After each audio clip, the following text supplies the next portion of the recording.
Welcome, everybody. Thank y'all for being here a little early to make sure we're all set up.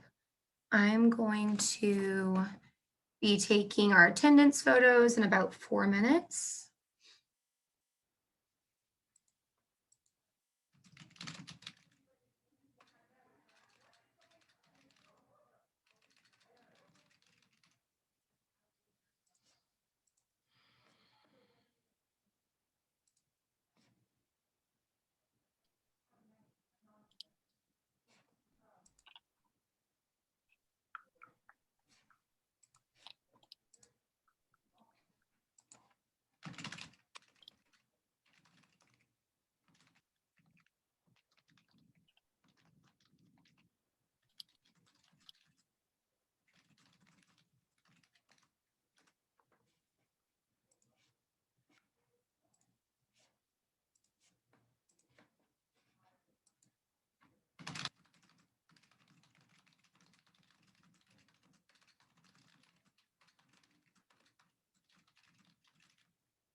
Hey. Ma'am, how are ya? It's not y'all, sorry.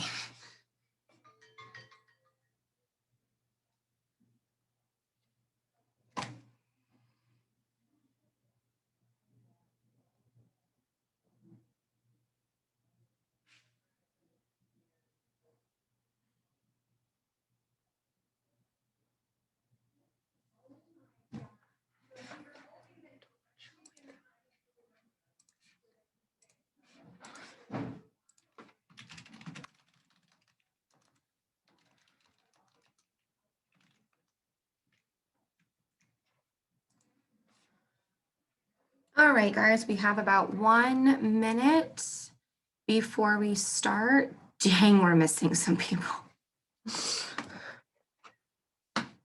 Please make sure that your name is on there correctly and that your face is in the camera with your camera turned on. Can everyone hear me? Okay, perfect. And then where's Michael, our awesome instructor? Oh, there he is. Present. Present. Okay, perfect. Let me get ready here to take our screenshots. I know there was a gentleman on that couldn't hear, so he's popping back on now. Cool, cool, cool. I'll give y'all just a little bit more. Michael, do you need anything? Are you okay sharing your screen? I'm not. Oh, okay. The reason I ask is because I will be sitting in an ALC meeting, so I'm going to have to turn it down significantly. I'm happy to send you the site if that would be helpful to you. You just mean for like the materials? Yeah. I mean, I can pull them up. Okay. It's just the student manual. All right, so it is now 1 o'clock. Everyone, if you could please make sure that you are in your camera with your name on, that would be perfect. Oh, look how cute everyone is. So great. Page 2. 1, 2, 3. Awesome. Appreciate y'all. So if anyone asks, oh my God, did I miss it? Yep, you did. What questions do we have before we get started, y'all? Anything from the other day that you wanted to ask about? So Michael is one of the top. Michael, what were you? What rank did you get last year? For what exactly? Team agent. Oh, 4. Nice. So out of all of the like dozens of team agents in our office, Michael was the number 4 for our whole Peachtree Road office last year. How many deals did you do, Michael? 28. Amazing. That's awesome. Great job. So you are learning how to write offers by like one of the best, hands down. So I think you should be able to share your screen, Michael. Are you good? What is it? Some of the sessions say Canada.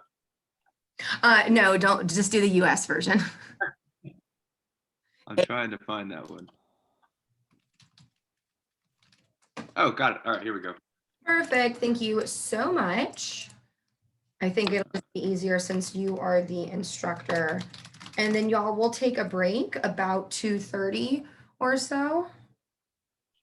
Michael, will you just make sure that you put in the chat or let me know that we're taking a break just because I want to make sure I take attendance. I just have to be in an ALC meeting. I'm multitasking. Yeah, I hate to ask. How do I share the screen? Okay, go to the bottom of the Zoom Yep. page and there's a green button that says share screen. Oh. And then double click on the one that you have open for that.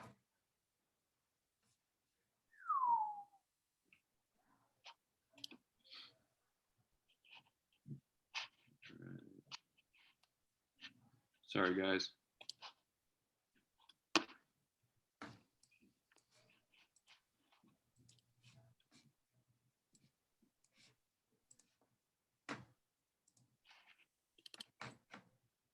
Perfect. All right, did that work? Awesome. And then I would just zoom in a little bit.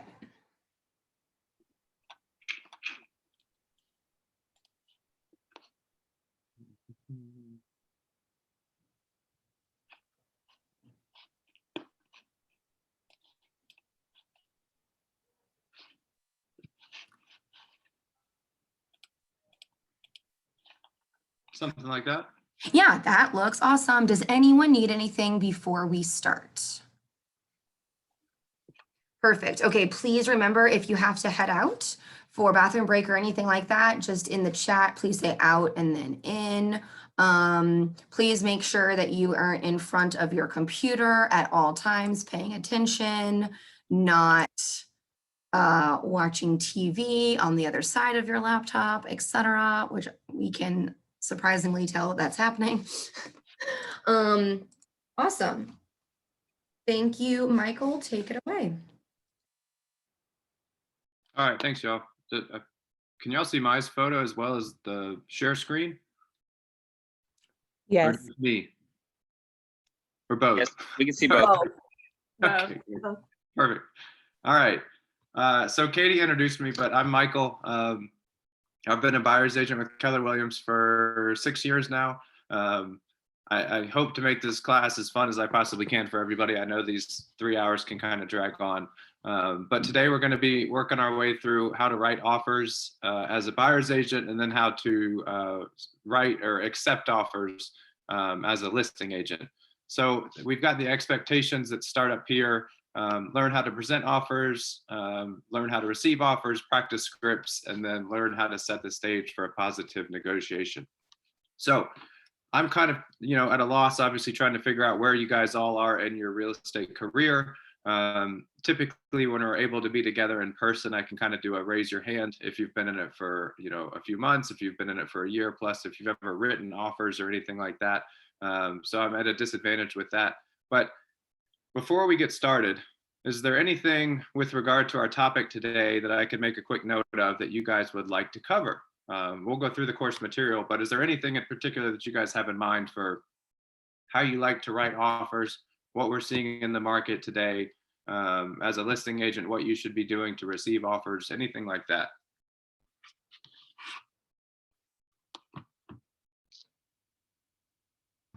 question.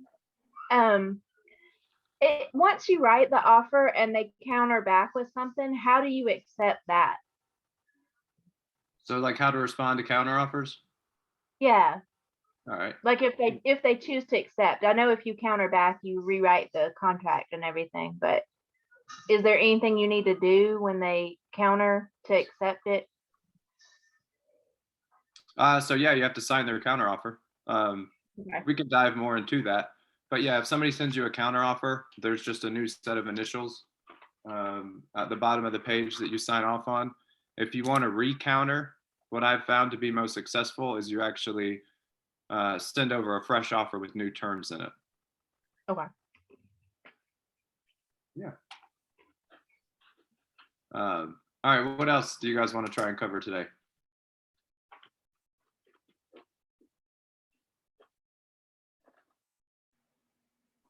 I think, Michael, the main thing is just writing competitive offers based on the market.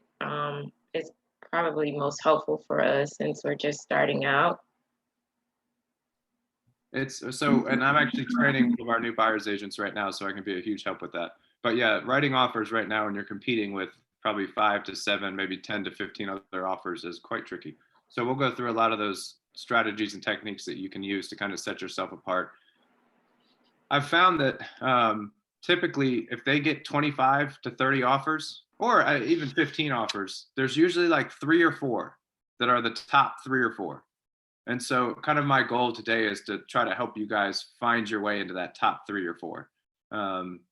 Even if your client doesn't necessarily win, you can always do a backup. Backups are strangely powerful right now because a lot of buyers aren't actually going to the houses. They're doing kind of these virtual tours. Everything's moving so quickly, they change their minds. So we'll dive into what a backup offer means as well.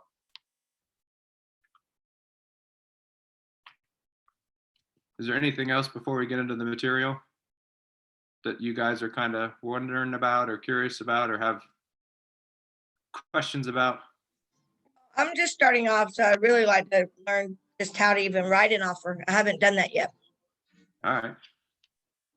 We can go through the technical side of it. Are you guys all using DocuSign? Are you familiar at all with DocuSign yet? Yes, I am. Yes, most of us are using it already, I think. I'm not familiar with it. Has there been a DocuSign class that you guys have gone through yet at all? No, I haven't. There have been 2 classes offered. There was one, I know for Peachtree Road, there was one at noon today. And then there was another one last night at one of the other offices offered. Okay. One more quick question on my share screen. Can you guys see how many tabs I have open? A lot. Yes. All right, cool. So if I do something like this, you guys can see that? Yep. All right, cool. So we can actually dive into this quite a bit.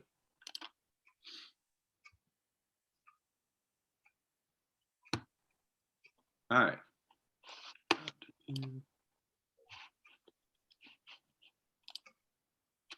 All right. I think I'm in the student one.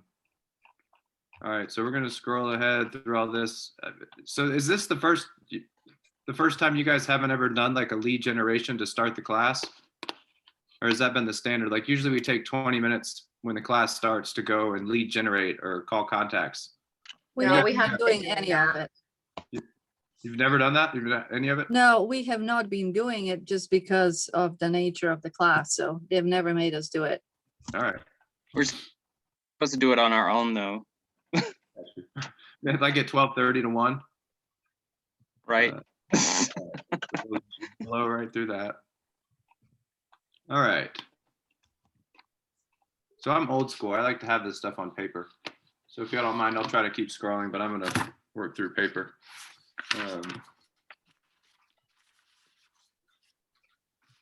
All right. So getting your head in the game. All right.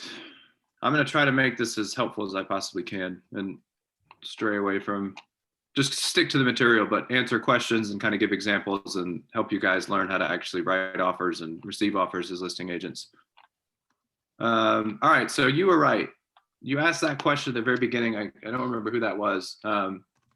But you can tell your buyers, obviously, when you write an offer, the seller has the right to respond in 3 different ways. They can counter to the offer, they can accept the offer, or they can reject the offer. If they counter the offer, that goes to a negotiation. If they accept the offer, that begins that contract to close. You dive into your due diligence. If they reject the offer, you kind of have a couple options. Obviously, now you're not under contract, but you can always send a new offer. So in a situation which we're not in much in the market now, if you wrote like a really low offer and they just rejected it, you always have the right to, send over a new offer with your terms slightly adjusted to try to entice them a little bit more. And obviously remember that this is a very emotional thing for buyers and sellers. This is the biggest transaction that they're probably ever going to do in their life with regard to financing. So just try to keep that in mind as you're working through this offer process. So when you're representing the buyer, you guys took a class on Tuesday, I think, with Jenna for how to find and show homes, right? Great. Yes. So we're gonna jump ahead of that and say, hey, we just found the right home. All right, so we're gonna prepare to write our offer.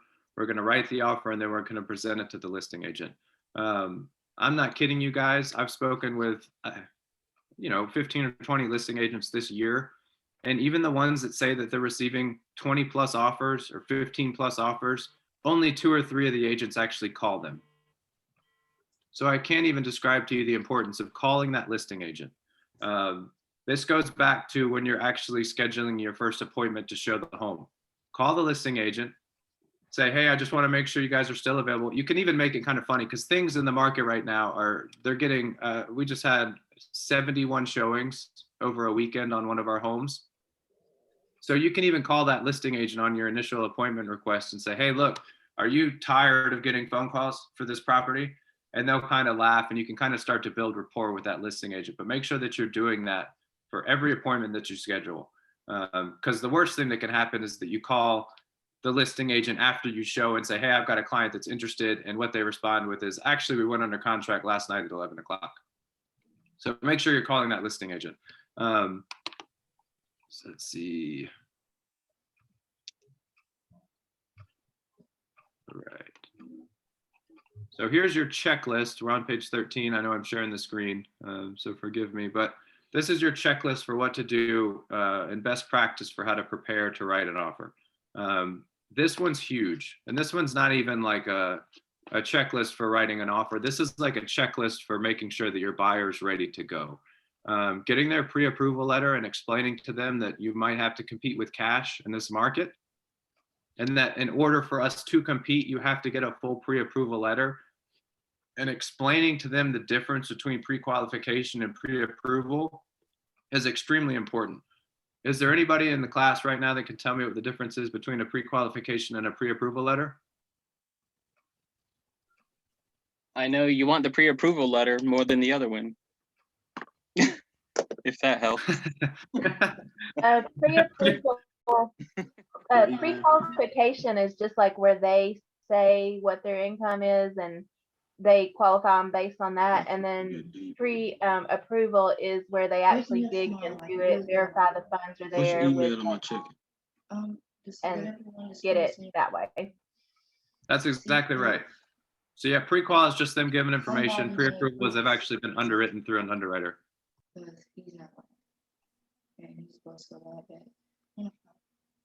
Is there somebody that needs to mute? My bad. No, you're good. All right, so yeah, pre-approval allows you to just match a property and you're basically fully underwritten. So that listing agent's going to be able to call this, the lender is going to be able to call the listing agent and actually say with confidence, they're pre-approved. I can guarantee you the money. And in that scenario, you can actually shorten your finance contingency or even get rid of it, which is kind of what we're seeing in the market now is people are not accepting offers that have financing contingencies or even appraisal contingencies. So we'll dive into that a little bit more when we get into the class and talk more about what that means. When you tell your client that you can't have an appraisal contingency and you try to explain to them what that means, the first question they're going to have for you is, well, is it worth it? Like, is the property priced right? If I have to go 15, 20, maybe even $30,000 above the list price, am I in danger of losing the house or having to pay that money? So the best thing that you can do to address this question is to do a CMA. And what a CMA is, you pull comps. If you're selling condos within that same condo community, if you're selling townhouses in that same townhouse community, or if you're selling single families within that same neighborhood. And what you do with that is you put it into a quick CMA and you see what kind of the average price points are. The market that we're in right now is extremely competitive. So even going above and beyond that, you want to look at pending sales. So not just the ones that are sold, but looking at pendings, calling those listing agents that have the pendings, or even the buyer's agents that have the pendings, and asking them questions like, hey, have you guys had your appraisal done yet? When are you set to close? I know the closing date is set in FMLS, but asking them if it's been appraised yet is really important because you can get a better idea of what that house is probably going to price at. So you can set the expectation with your client right then at the time of the offer. Hey, look, there's one that's at this price, which is close to the price that we're at, that sold 2 weeks ago or is already contract or is pending, that we'll be able to use as a comp when yours actually goes to sell or gets appraised. That's the biggest thing that's an issue right now for buyers, is making sure that you write a good offer that will appraise, because you're probably going to have to remove that appraisal contingency. We could talk more about the logistics of that too. Review the tax records. The tax records, kind of the most important thing for me on the tax records is they show when the current owner bought it, what they bought it for, because your client's going to want to know, hey, how much have they made? So if you look and they bought it in 2018 for 100 less, you can assure them that, hey, this is a very growing area and values are coming up really quickly. So it's really important to look at those tax records just to see kind of if they bought it in 2015 and it's only gone up 20K, it's probably not one of those areas that's moving very fast. So you can kind of advise your client with regard to market condition and what to expect in the future for those tax records. Ensure the property is still available. This is kind of what I talked about a few minutes ago. If you show a property to a client that's already under contract, you've lost all credibility. They're going to be so disappointed, and it's just, I don't know, it kind of kills all your momentum. So make sure, not just through showing time and not just through FMLS, you actually reach out to the agent, whether it's a phone call or a text or an email, and just say, hey, is it still available? Do you have any current offers on it? So that when you present it to your client, it doesn't look like you haven't done your homework. So building rapport, we talked about that earlier. Gather as much information as you can. One of the big questions that I ask a listing agent when I call them is I say, hey, what's going to make this a big win for your seller? One of the biggest things is to ask about what their preferred closing date is, and also ask them if they need a temporary occupancy. These are two big things that can really set your offer apart from somebody else's.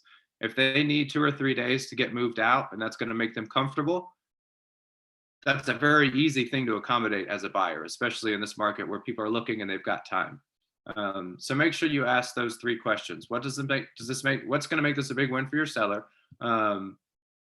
What's your preferred closing date? And then would a temporary occupancy be important to you guys? And when you ask those types of questions, you usually get more information than you want, because they'll actually tell you probably what their seller's doing, if they're building a new house, if they need a longer closing date, if that temporary occupancy is important because they don't have the funds to close on their new home yet. So you can get a lot of really good intel just from those few quick questions. And that's what this one is. Can you say those questions one more time? Yeah, so ask them.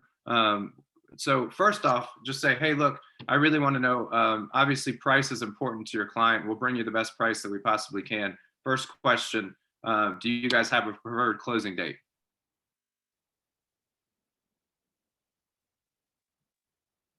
And then if they say, yes, we'd love to close in 30 days, you can say, well, look, I'm even willing to go further. Do you have a specific day of the week that you'd like to close on? And, you know, a lot of them aren't going to say yes to that, but it kind of goes to show how flexible you are. And then after you get that closing date information, you can go as far as to say, do you guys have a preferred closing attorney that you would like to work with, that you've worked with before? And then after that, asking the question of, would a temporary occupancy be important to your sellers? Or kind of tip the scales in our favor. You can kind of get fun with it and have fun with the listing agent. Listing agents are pretty fun. Mike, I have a question. Do you ask that at the same time that you ask about, is it still available and how many offers they have, or you ask that after you show the property? After I show the property, that information is not important to me unless I know my client's interested. The only question I ask when I call in the initial time is, I'll say something along the lines of, I've got a client that's interested. We just scheduled a showing through showing time. Is it still available? And do you have any current offers? If and when they say no to that, hopefully nowadays they're saying, no, we've already got 2 or 3 offers. But if and when they say no to that, I say, is there anything that you can tell me that's not on FMLS that can help me sell this property to my client? And sometimes when I ask that question, the listing agent will go, yeah, I can tell you all this stuff. And they give you a whole laundry list of things that's not on FMLS that you can share with your client to help you sell the property. That's my initial phone call.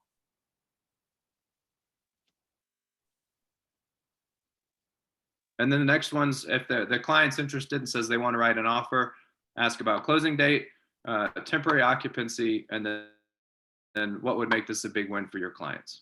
And it's really just to kind of let that listing agent know that you guys are flexible, you really want the property. And in this market, barring going $100 or $100,000 above list price, we'll do whatever it takes to win it. So that's another one. You can inquire about the activity on the property. Y'all, it's gotten so crazy that, like I said, the last listing that my team had, they got 71 showings on a single weekend. I don't even know how that works timeline wise, because it's only 12 hours per day that it's open. So even if you did 15-minute showings, people are overlapping. So when you inquire about the activity, kind of have fun with it and be like, I know that you guys are probably blowing up on this one. Are you guys pack slammed on showings? You can go on showing time now. And when you try to schedule your appointment, you'll probably see a lot of blacked out times. So you can, when you inquire about activity, you can call the listing agent and be like, hey, I see the entire day of Saturday is blacked out. Is that because your client's not willing to allow showings, or is that because those are all booked appointments? And they'll laugh back and they'll say, that's all appointments. And you can go and show and just kind of try to figure out what's going on. But I can almost assure you that with properties now, unless they're condos or in not the greatest areas of town, they're blacked out, Friday when they start showings through Sunday until that highest and best is due. Which is great for listings. Y'all guys, focus on getting listings right now. Buyers are tough. I've got a couple buyers on the sideline that have been looking for 2 months and there's just no homes for them. So when you're thinking about where's the advantage in the market right now, look for listings. People can sell their houses in a flash if you can get them to understand the right price and the right strategy. So as a buyer's agent asking my fellow agents in this class, help me find some inventory, please. Michael, Yes. can you hear me? I'm in a situation right now. I've got several people that I know that keep saying they want to sell their house, but they are aware of the market situation in that they know that they're going to have a hard time finding a house. And that is what is holding them up on selling. I have one of them that has over $200,000 in equity and they want to sell it to get that cash, but they are afraid that they're going to be homeless. How do you handle that? So you try to find out what it is they're looking for on the buy side. I hate to say it, but you could potentially talk to them about renting for a year or two to let things kind of cool off. But the big thing to tell sellers right now is if they do want to move and they do want to take advantage of that equity, they're still going to get a 3%, potentially sub 3% interest rate on their new house. And if they're looking to move from the house that they're currently in to a potentially forever home, locking in that 3% interest rate is going to be huge for them in the future.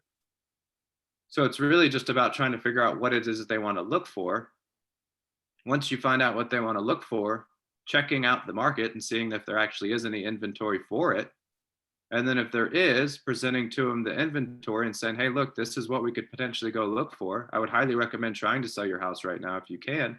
But you're right, that's a big hurdle that listing agents are having to try to conquer right now. Is I want to sell my house, but I don't want to buy in this market either. A lot of people that I've found that are selling their homes are trying to upgrade. So they're going maybe from a $300,000 price point to a $500,000 or $600,000 price point. Once you get into a higher price point, that competition goes down a little bit. So, I mean, that's something you can speak to as well. Thank you.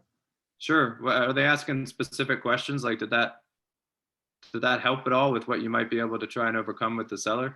It did, and I have another agent in my office in Douglasville that she was telling me about a Homeward, the program. Yeah. So I was going to mention that, but I just wanted to hear your thoughts since that's kind of what your focus is as well. And see if they want to buy new construction, because buying new construction right now is actually kind of great. There's not as much competition necessarily for new construction as there is for resale. So if they have any interest in going that route, that may be another option too. Okay. Thank you. Sure. So obtain the seller's disclosure. If you don't see it on FMLS, I mean, that's another thing that you want to try to obtain from the listing agent. That way, when your buyer goes, how old is the roof? You've got the seller's disclosure and you can say it's sold. And then find out if there are or have been any other offers. So we kind of went through all that. Okay, so this goes through the buyer consultation, but make sure that your buyer knows what kind of upfront money is required. A big thing to think about in the market today is listing agents are oftentimes asking for more than 1%. The standard, 3-4 years ago, actually even last year, was you just put 1% down. So if it's $100,000 house, you're only talking about $1,000. Nowadays, listing agents are asking for 2 or even 3% as interest or as earnest money. So just prepare your buyers for that. A unique thing to mention about earnest money, if you guys don't already know this, is you guys are in charge of your buyer's earnest money. So if they go through with the sale, the earnest money goes towards their down payment. If they terminate the agreement during their due diligence, they get that money back. So it's never something that's very far away from them unless they actually default on the contract. So it's just kind of a good script to let your buyers know, hey, look, you're not going to lose this earnest money unless we do something that makes us default on the contract.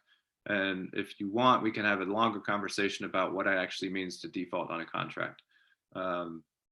That's usually deposited upon acceptance. So that's something else that's unique that you can do in your offer that I haven't been doing, but I just started doing and it actually works, is instead of, I used to always write 3 days, earnest money is due within 3 days of binding agreement date. Now I'm saying within 1. And it won me a deal, saying that I'll get that earnest money for you the day after we go under contract, or even have your buyers give it to you or send you a photo of it. And then you pick it up the next day. So you can even write in the contract, all parties agree that earnest money is due at the time of the offer. And we can even talk about option money. That's a neat trick. Now I'm going to make a note real quick. Does anybody in the room know what option money is? Is it money for the option to buy? There again? Money for the option to buy the house? Kind of. I'm sure that's what it could be technically. So the way option money works is it's like guaranteed money to the seller no matter what. So it's kind of like saying, hey, I'm gonna give you $1,000 just to consider my offer. So it's kind of a hard thing for a buyer to accept if you're not willing to explain it in the right way. In the market today, it actually kind of, so when you explain it to a listing agent, it's almost like, hey, my clients are willing to give you $1,000. I don't know if that's going to help you right now. Maybe that can go towards their moving expenses. Maybe they need to make some repairs on the home. But my clients are willing to give you $1,000 that you can keep. We'll deliver you a $1,000 check tomorrow to accept our offer. That's on the first page of the purchase and sale agreement, which is the standard GAR contract. And I've seen buyers who are willing to give $5,000 in option money. There are 2 different check boxes, one of which says that will go towards their down payment if you close on the home. But in any scenario that you terminate, option money goes to the seller. So I'm sure you can appreciate the attractiveness of that option money to a seller if they accepted your offer with that option money in place, because it's like guaranteed money just to give you a shot at buying the home. Earnest money is still kind of protected. So it's hard for a seller to get earnest money, but option money is guaranteed. So Michael, Yeah. so you're saying that the option money is over and above the earnest money. So you don't get your option money back. Correct. for Now, any reason? so there is a checkbox. There's 2 checkboxes on the contract. One of the checkboxes says you get to keep the option money, Mr. Seller, no matter what. The other checkbox says if we close, I get to apply that option money towards my down payment. But in any scenario that you terminate the agreement for whatever reason, that option money would go to the seller. Michael, how easy it is to convince the buyer to do that? Say again? How easy it is to convince the buyer to do option money? So in my experience, once they miss out on 2, maybe 3, maybe 4 homes, and you introduce this as an idea, hey, this one actually can help us win this one. This is what other buyers are doing right now. I hate to say it, but this is kind of what's going to help us win. They start to get the idea of it. So it's really just a way of trying to explain it to your buyer of, hey, look, I hate to ask you to do this. I don't want to ask you to do this. But unfortunately, there are other people in the market right now that are doing this. And especially if you're working with like a 5% down buyer, you've got to find a way to stay competitive with terms. Because not everybody's looking simply at price right now. A lot of people are looking at your terms. So if you can accommodate things like closing date, no stipulations, maybe you put a stipulation in that says, hey, all parties agree that this home is being sold as is, you can stay competitive with cash. So I would not say a buyer is ever going to be open to it. You're going to have to convince them that that's what's happening in the market.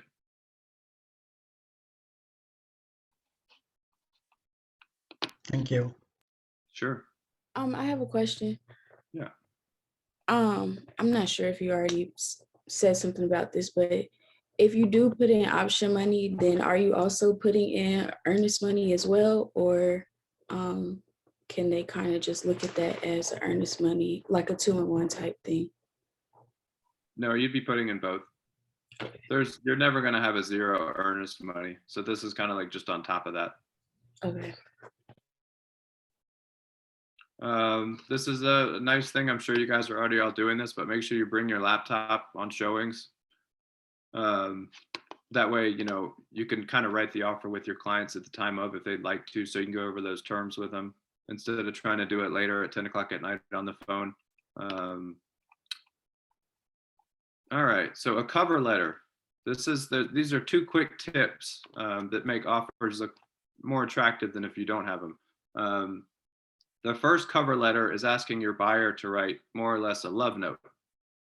And the love note says, hey, look, Mr. Seller, we absolutely love your house. We love what you guys did with the kitchen.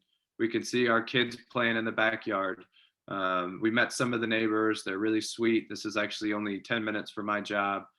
Kind of letting the seller know why the buyer wants the property. You can attach this as a cover letter for your buyer.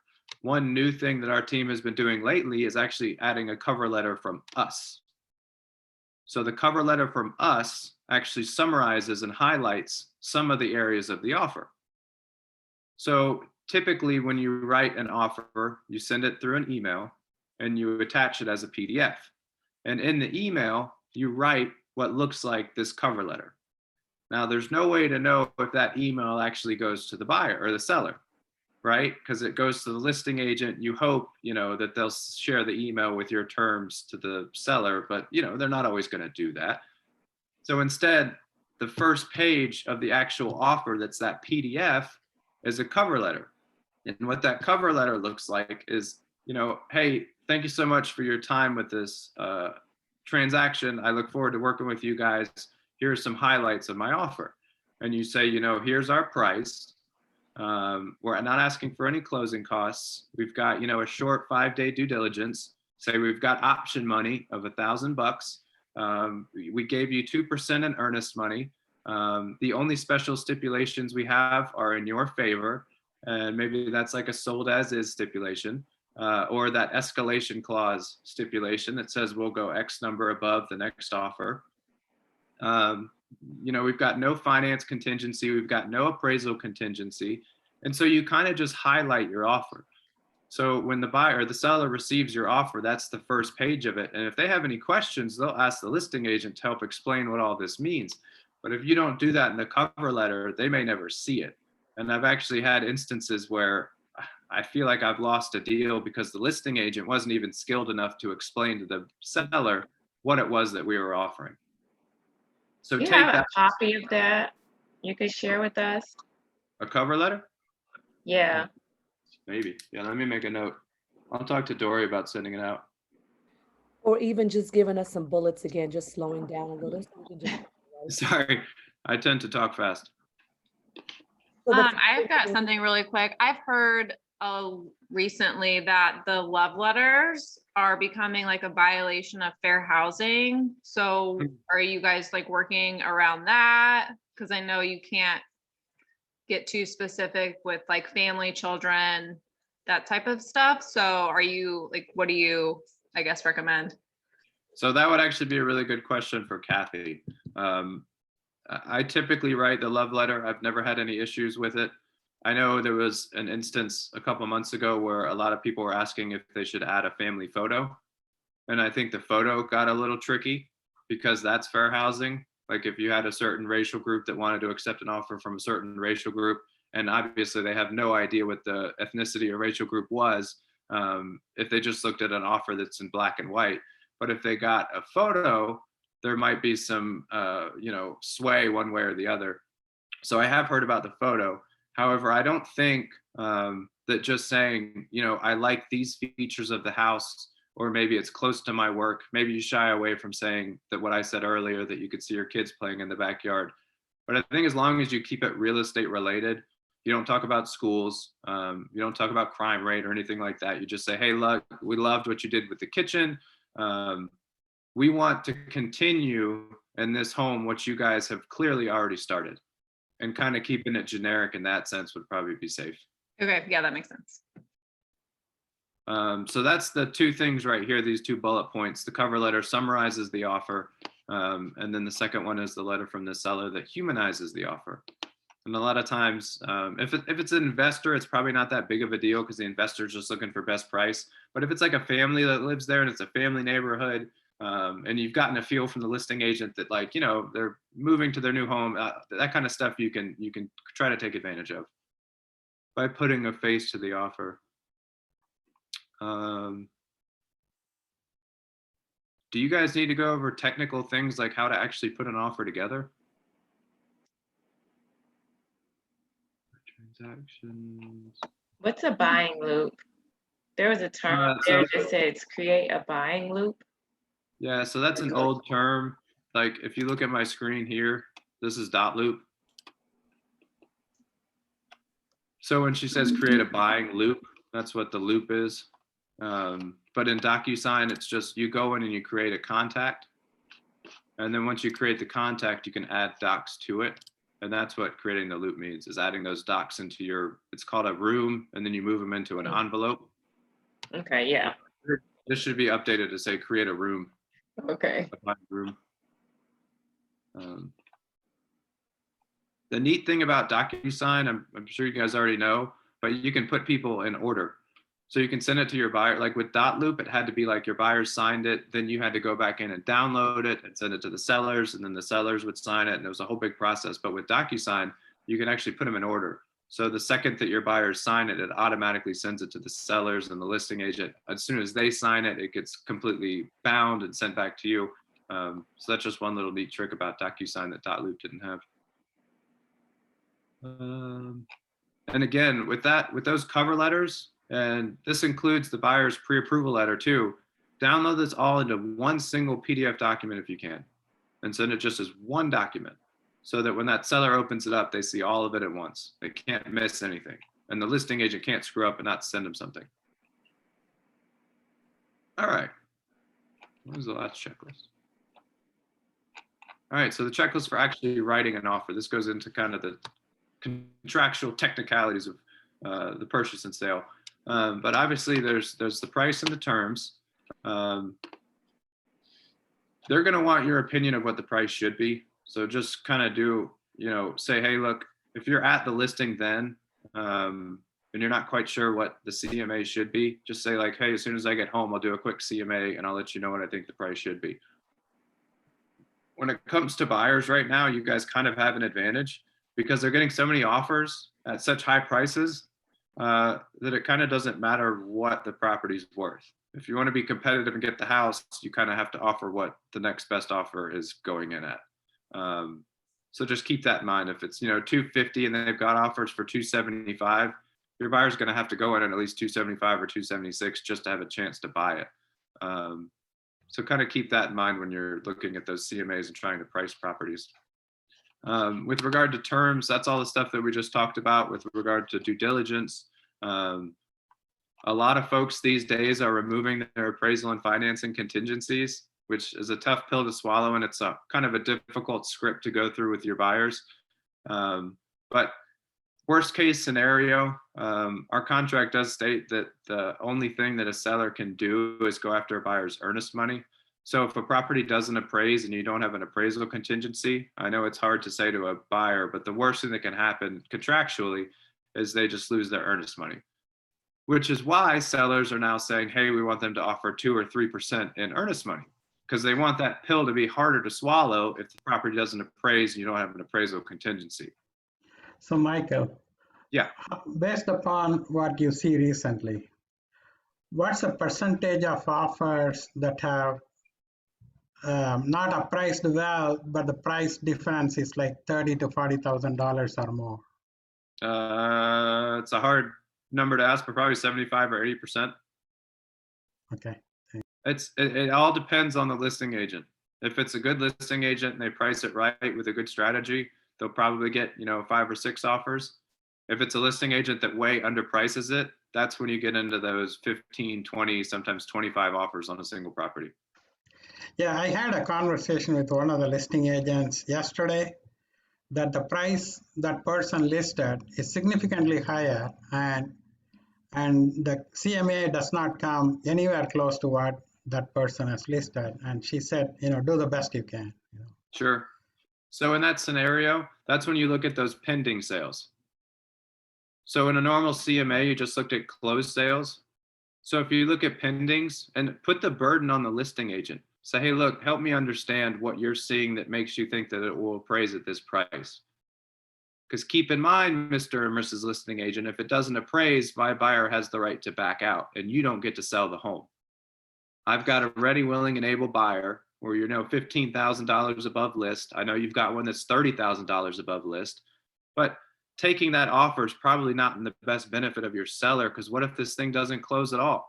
And then you guys have to go back to market with an appraisal that came in $15,000 below what you thought it was going to, because every appraisal is going to be seen in the future. Yes. Kind of taking it from that angle. Okay. So we've got the seller's disclosure. I'm sure you guys have seen an example of this, but this just goes through everything that the seller knows about the property. If they're not an investor or have never lived in the property, this is something that's obviously very common to get. It shows you age of roof, HVAC, if there's ever been any leaks, kind of all that stuff. The big thing on this one is on the second to last page of this, they have check boxes for everything that the seller's planning to leave. A big one on this that causes issues is the refrigerator. So if you go and look at that disclosure and you see that the refrigerator or sometimes the washer and dryer is not included, make sure that you tell your buyer and say, hey, is it important? We can put it on the contract. All parties agree that the washer and dryer will stay with the property after the sale. But you don't want to show up to your final walkthrough and those items be gone and your buyer be mad at you. So that's the conveyances. Everything's up for negotiation. But then this is the section on earnest money. I keep getting ahead of myself. So it's funny, they put here at the bottom, in many markets, 2 to 3% of the purchase price is normal. In the market that I've seen over the last couple of years is 1%, but this is actually true now. People are asking for 2 to 3% to cover any issues that you might have with an appraisal. So if you have an appraisal that comes in low, typically the first thing a seller is going to do is ask you to remove your closing costs and then keep your earnest money in play. So that's why they're asking for you to put 2 to 3% now, is so that they're a little bit more protected in the case of a low appraisal. Time for seller acceptance. So this is the expiration date. It's down on the first page of that purchase and sale. This basically just says when your offer is going to expire. In a particularly competitive scenario, you want to do 24 hours for this. You don't want the seller to sit on it for too long and potentially get other offers. But what I've seen in the market over the last few months is that they will call for a highest and best. So they'll say all offers are due on Sunday at 6 p.m. In that case, obviously you don't want to set your expiration date for Sunday at 6 p.m. because that's when they're supposed to be reviewing all the offers. So maybe you set it for like noon on Monday, so they've got Sunday night to review all the offers and then make a decision. Financing terms. So we've talked about this quite a bit, but if you can get your lender to tell you, hey, yes, I'm comfortable with their pre-approval. We've been through underwriting. I've already looked at all of their W-2s, all their tax statements. I know what they make. I've verified their income. Yes, you can remove their financing contingency. That's a big help. So, but you've really got to get nitty and gritty with the lender. You've got to ask them those types of questions. Where are you at with them? Are you comfortable with me not having a finance contingency in this? If they give you the green light, go for it. But make sure that you ask before you do anything like this. And then the appraisal contingency. We've already talked a lot about this, but if you can remove that appraisal contingency, that's really attractive to sellers right now. But again, if the appraisal comes in low, the buyer has to make up the difference. If they can't make up the difference, you can't buy the house, and they would potentially lose their earnest money. How would you extend an offer if the seller hadn't made a decision by the time you have put on your offer? So that's a great question. Typically what you do is you just put a strike through the offer expiration part and have all parties initial it. Does that make sense? It does. Okay. I found that to be the easiest way just to get things done.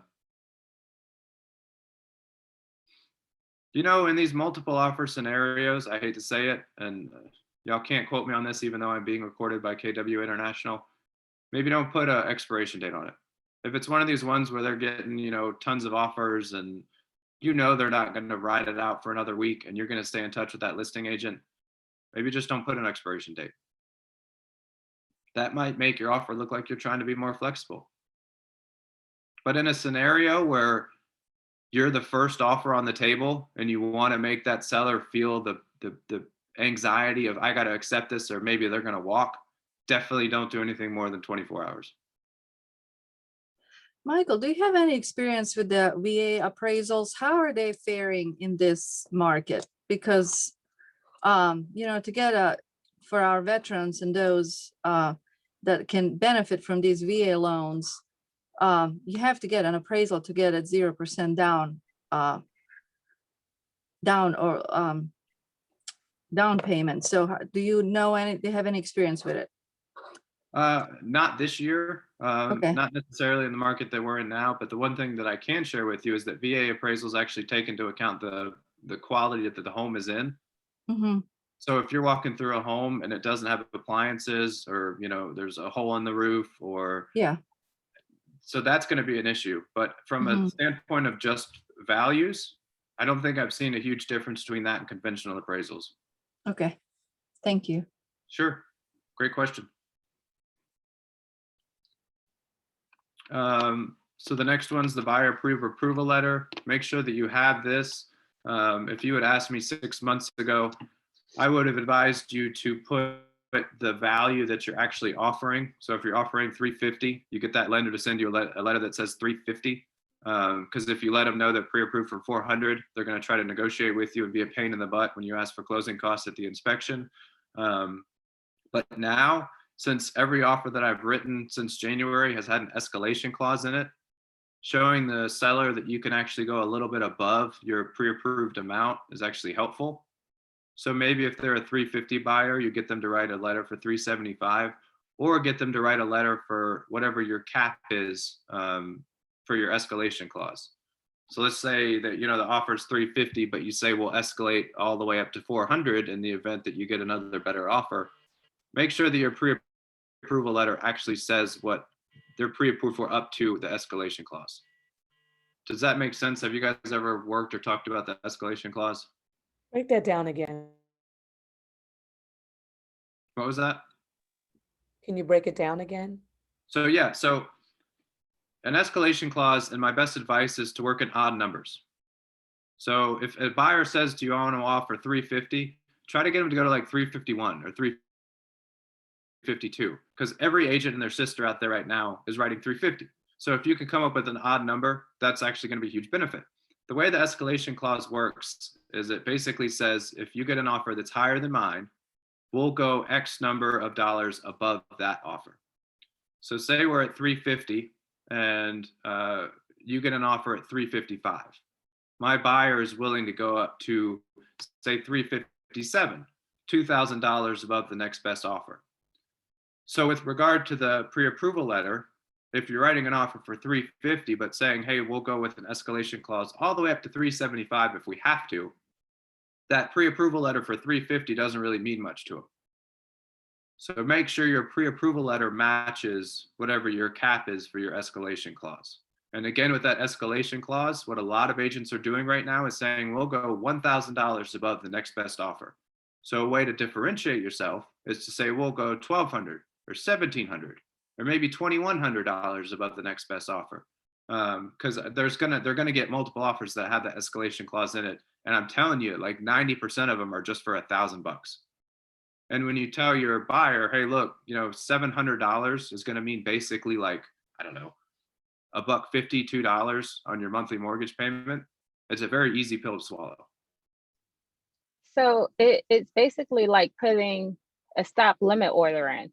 So you're willing to execute at any price up to this, and that's Correct. your escalation max. Correct. And now Okay. keep in mind, there's really no reason to put a cap on this. And the reason why Well- there's no reason to put a cap on it, and it's difficult to get a buyer to understand this after just one conversation. But if you don't put a cap on it, and that listing agent calls you and says, hey, your escalation clause has been put into play, but your offer got bumped up from, let's just say 350 to 500, you still get your due diligence period to say, obviously, no, that's insane. We're not going to 500. So go to your next best offer. We'll just find another house. Because that would be considered a counter offer, right? Correct. Yes. Well, Okay. and so you can still say no to that. And so when your buyer's like, but I don't want to spend more than 375, you say, look, my goal is to get you in the driver's seat and have that listing agent call me and say, they picked us, but here are the new terms. And if you're not okay with those terms, at least they called us first. Michael, Ma'am. my question is, and I guess I'm a little confused here. So the lender is only going to approve you for the appraisal amount. Is that correct? Correct. Yes. So that means if we're using that escalation clause and we go up and it appraises for $25,000 less, that means that my buyer is gonna have to come out of his pocket $25,000 out of his pocket. Is that right? If he wants to go through with the deal, is that So correct? that is correct, unless you can get that seller to come down a little bit in their price.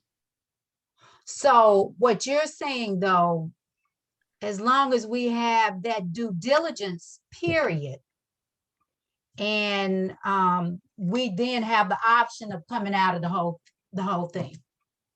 Unfortunately, I'll tell you this much. Most offers are not getting accepted with a due diligence period that's Oh my long God. enough to have an appraisal done.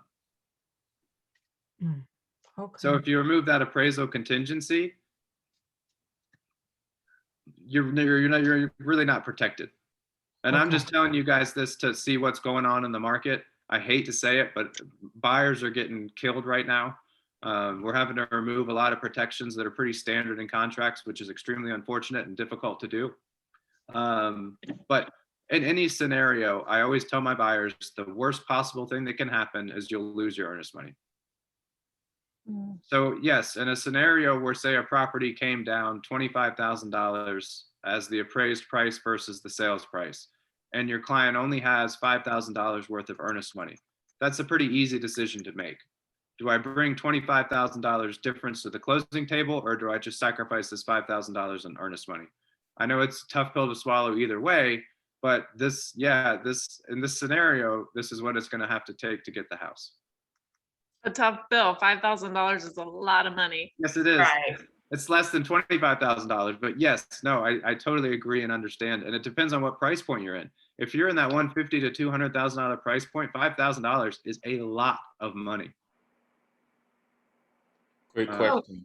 So Michael, is it safe to say if your client doesn't have like a large, I won't say a large, but a nice amount saved, we really shouldn't advise them to increase their offer too much beyond the comps. Is that right? Because likelihood if it's appraising for more, than the comps are, it's not going to happen. Is that what you're saying? I mean, in a sense, but if they need a house now, there's not really much of a choice. Either they have the money or not to pay the difference from the appraised value. If they have the money, then that's whatever great. they offered. Right, Yeah. that's what I'm saying. So they Yeah. need to have that money on standby in the event that it doesn't appraise what they've offered for it. Yeah, so in a lot of listing agents now are actually asking you to write in stipulation that says my buyer's willing to pay $10,000 above the appraised price in the event that we have a low appraisal. So yeah, they have to have that money handy. And sometimes like all right, so if your buyer's putting down 10% or say 15%, you can always restructure your loan and say, now my buyer's only going to put 5% down and use that 10 or 15% difference to go towards the appraised price. I have a quick question. So let's say it doesn't appraise. Are sellers allowing for like a second appraisal, or are you guys typically just trying to figure it out, or what? So there's typically two steps. I'll tell you guys the first step doesn't work very well. But yes, the first step is you actually send a formal review and rebuttal to the appraisal company, listing your notes and your comps. So let me start over.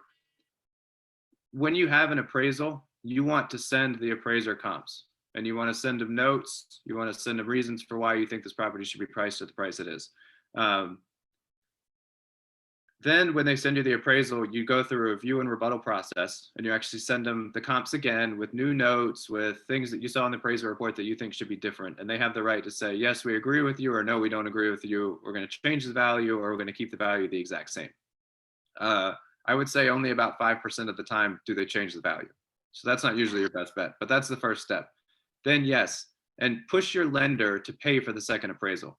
So the next steps would be a second appraisal. And then hopefully you have maybe another comp or two that's closed in between the two appraisals, and they'll adjust the value.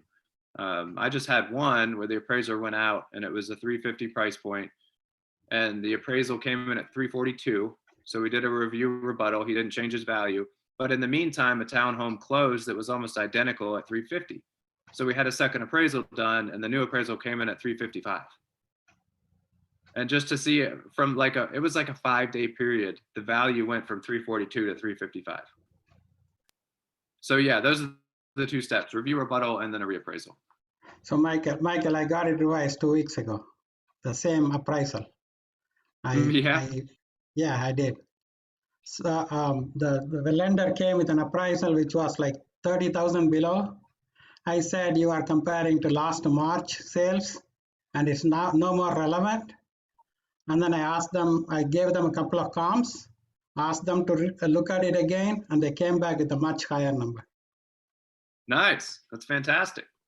And there's a lot of appraisers. Like if you think about like a condo in I don't know, Inman Park or something, where things are just exploding and have been exploding for the last 5 years, and you get an appraisal that lives up in, I don't know, let's just say like Ball Ground or Cumming, that just has no idea what's going on in the market. They could come down and do the appraisal and just have no idea what's going on, so they underappraise it. So you send that review, and the review actually goes to a board. Like the appraiser company is a board of reviewers. So it's not that individual guy. And so if that review board comes back and says, yeah, this guy obviously did not know what he was talking about, they can certainly adjust the value. Michael, question. Appraisal contingency, where is this at? Is this an extra exhibit, or is it in the purchase and sale? Or it's in the financing exhibit. Okay, so FHA loan contingency, right? Yep. So unfortunately, there's no contingency in FHA. There's no appraisal contingency in FHA? No, you have the entire time of the contract to do an appraisal for an FHA. There's no timeline for it. It's only really in conventional that you get to actually pick if you want an appraisal contingency or not. Okay, so for FHA, let's say the property doesn't appraise, then They're protected throughout the entire contract. cool. All right, Which is why FHAs are not nearly as attractive to a seller as a conventional. got you. All right, thanks. Sure. And the thing with FHA is they attach to the property. So if you get a bad FHA appraisal, everybody after them is going to be able to pull and see that FHA appraisal. Right. If that makes sense. All right. So make sure So you. Michael, Yeah. have you seen a change in appraisal based upon like the personal effects that are in the house? Like I've seen a number of kind of anecdotal circumstances where it's been a Black family or a mixed race family, and they have one appraisal done, say that it's $350. They have one appraisal done with all the family photos up, comes back at like $250, $275 for a mixed race family. They take down the personal effects, and then only the dad, who's a white male, is there, comes back and appraises at like $375. So is that something we need to be? Yeah, I've seen it a few times, but I don't know how prevalent that is. So I would say, just as a listing agent, we always advise our clients to take down personal effects anyways, especially things Okay. like family photos. But I haven't seen it. I certainly hope. I know there are people out there like that. I hope not. But yeah, I mean, if there's something like that going on and they've got photos and somebody comes in with a certain type of attitude, and that's the thing about appraisals is it's completely, it's subjective. And it's kind of what this one individual thinks that the home is worth. And that's why they have the review boards. So I haven't seen that. I hope that's not happening. I hate to hear that you've seen it, but it's something I haven't encountered. Okay, thanks. Sure. So we're going to skip loan approval because the idea here is from your initial buyer consultation, you got to tell your folks they got to be completely approved more than ever before they even go see the home. Because if they see a home that they like and they're not pre-approved, you've already lost it. So make sure that you go through the approval process with them. Connect them with your lenders. If they say that they're going to work with their bank and they're not open to your lenders, just make sure that you get contact information for their lender so you can follow up and ask questions and see where they are in the process. Obviously, the closing date is negotiable. Attorneys will always tell you try not to close on Fridays because those are just super busy days. So if there is something that goes wrong, you kind of want a Tuesday, Wednesday, or Thursday, just because those are the days that are just easiest to kind of work out issues if they're busy. But again, always ask the listing agent what kind of closing date they prefer, and then try to accommodate as best you can. Home warranties aren't really a thing anymore. You can always ask for them, but if it's a multiple offer, I wouldn't risk losing a home over a $600 home warranty. But just in case you guys aren't familiar, the home warranty is basically like a secondary insurance policy for all your mechanical systems. Sometimes it includes your roof, sometimes it can include things like plumbing and electrical. It really just depends on the plan. But what the home warranty does is anything like your kitchen appliances, your HVAC, your furnace, water heater, if after you have an inspection report that says everything is working at the time of the inspection, one of those things goes down, the home warranty is there to help you fix it or replace it if it has to be replaced. Repair limits. So a big thing now, and guys, get into a class if you haven't already to go through what an inspector looks for. Kind of things like hazed windows, age of systems. If you can identify kind of a roof looks like it's deteriorating or starting to change colors, water stains on ceilings, so that you can kind of prepare your buyers. Hey, look, these are things that we know that are going on. Let's write an offer based on the price that we think it should be, considering these things that are going on. That way, when you get to the inspection and they say, hey, we've got some hazed windows, your buyer doesn't go, oh, well, we can take $500 off for those. Because you go, well, look, you remember at our initial viewing, we kind of pointed these things out and you wrote your offer based on that. So that's become a really important thing. Special clauses or contingencies, like a home warranty would be a contingency or a special stipulation. In this case, they're calling it a clause. But this is that wide open box on page 7 of the purchase and sale that allows you to write stuff in. So if you wanted to ask somebody for something like a termite letter, or a home warranty, or anything like that, this is where you would do those special clauses. And then that cover letter again. So that nobody does the cover letter. I haven't ever done a cover letter. I'm going to start to do it on my next offer. But do that cover letter that highlights the terms so that the seller can actually see it before the listing agent sends it. All right. I want you guys to take over for a minute. Who wants to read a quick script?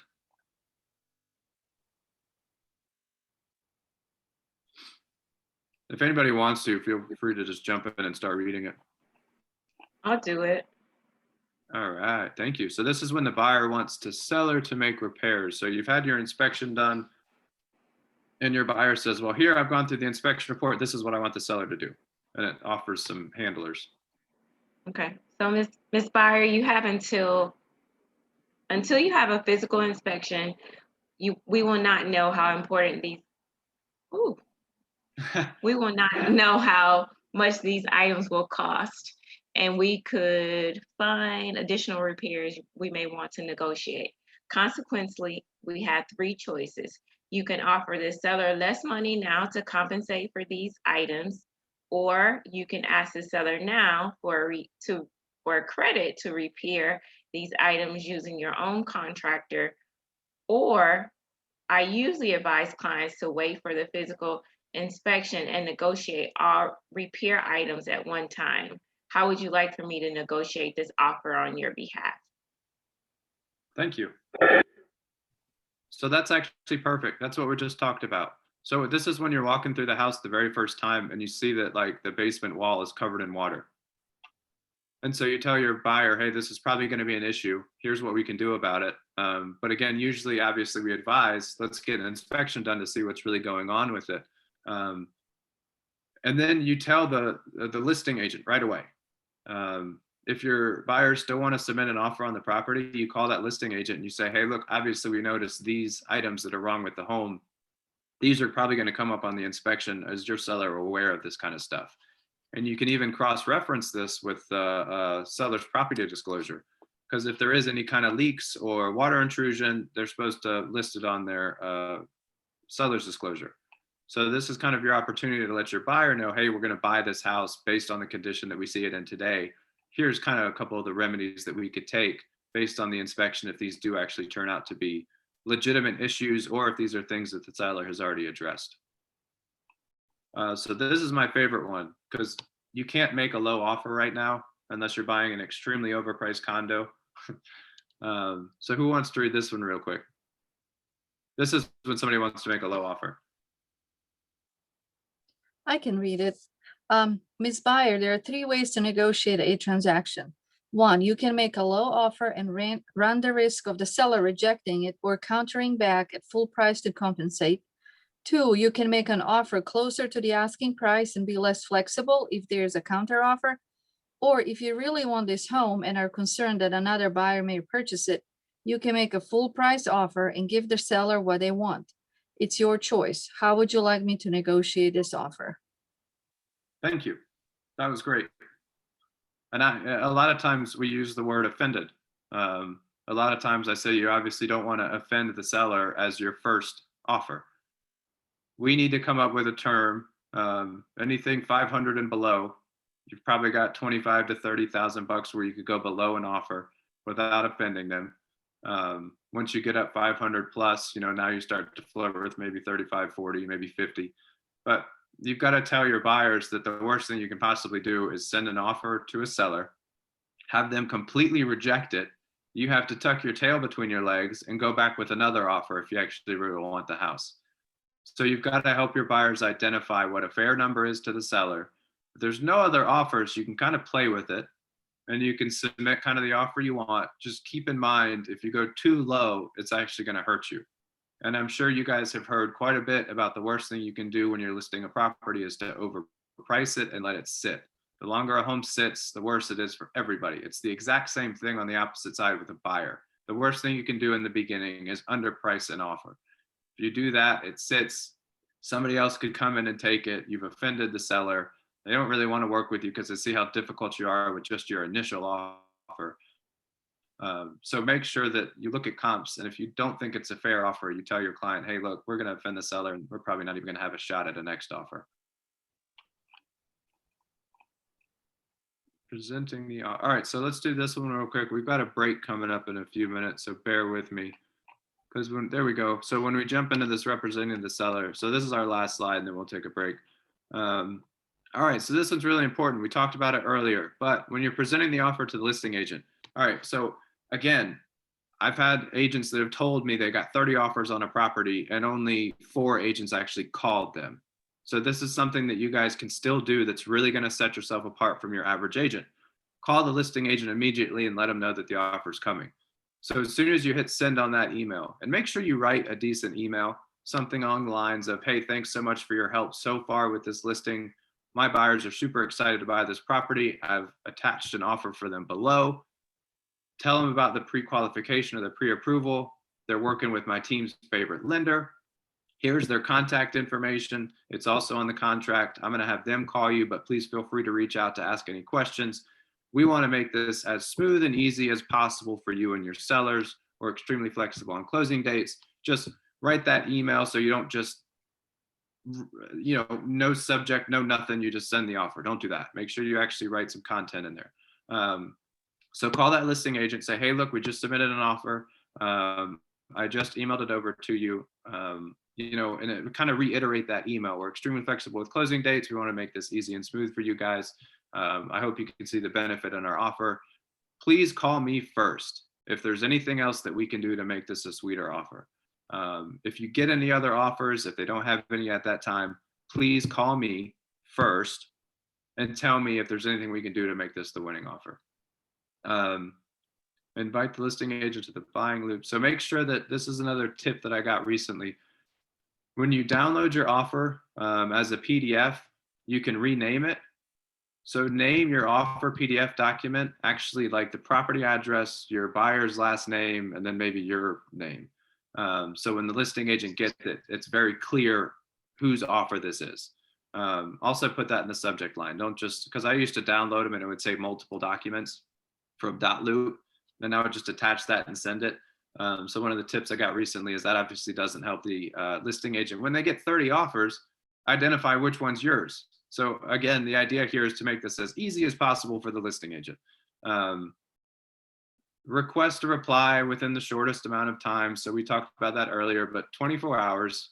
If it's really competitive, make sure that you keep in mind if they've called for highest and best, your offer doesn't expire before the highest and best is due.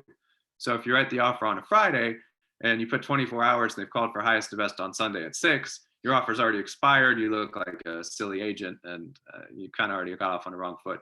And then if the seller counters, consult with your buyer to either accept the counter offer or recounter the counter offer.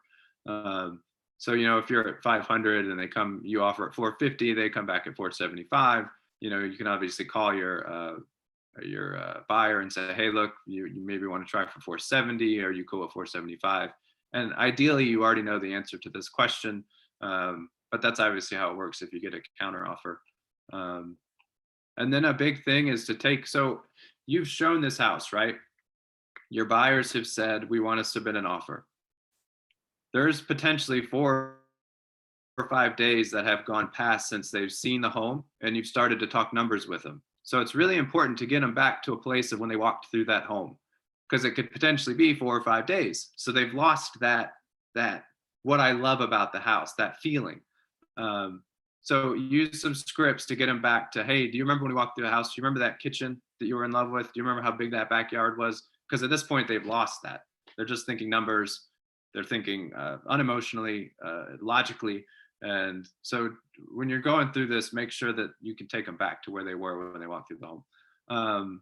Can we do this quick script and then we'll take a break?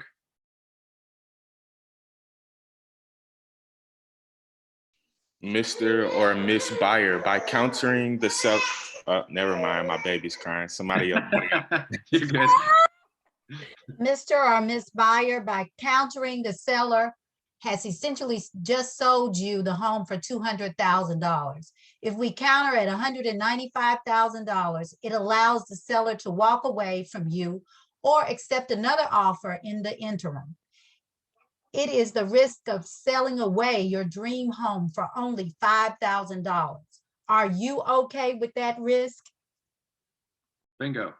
So that is the case. Technically, if somebody sends you a counteroffer and then you send back another counteroffer, between the timeline, like when that your counteroffer expires, they can accept another offer. So when you send a counteroffer back to a seller that has sent you a counteroffer, the ball is back in their court. So you're kind of waiting for 24 hours for acceptance, and they can do anything they want in that in between time. So this script really helps you to understand that, hey, even if we counteroffer, like there's no loyalty here. They could go and accept something else in the meantime. Does that all make sense? So All you right, cool. have to make So sure you far. get the best offer first time. All right, so we cool to take a quick 10-minute break?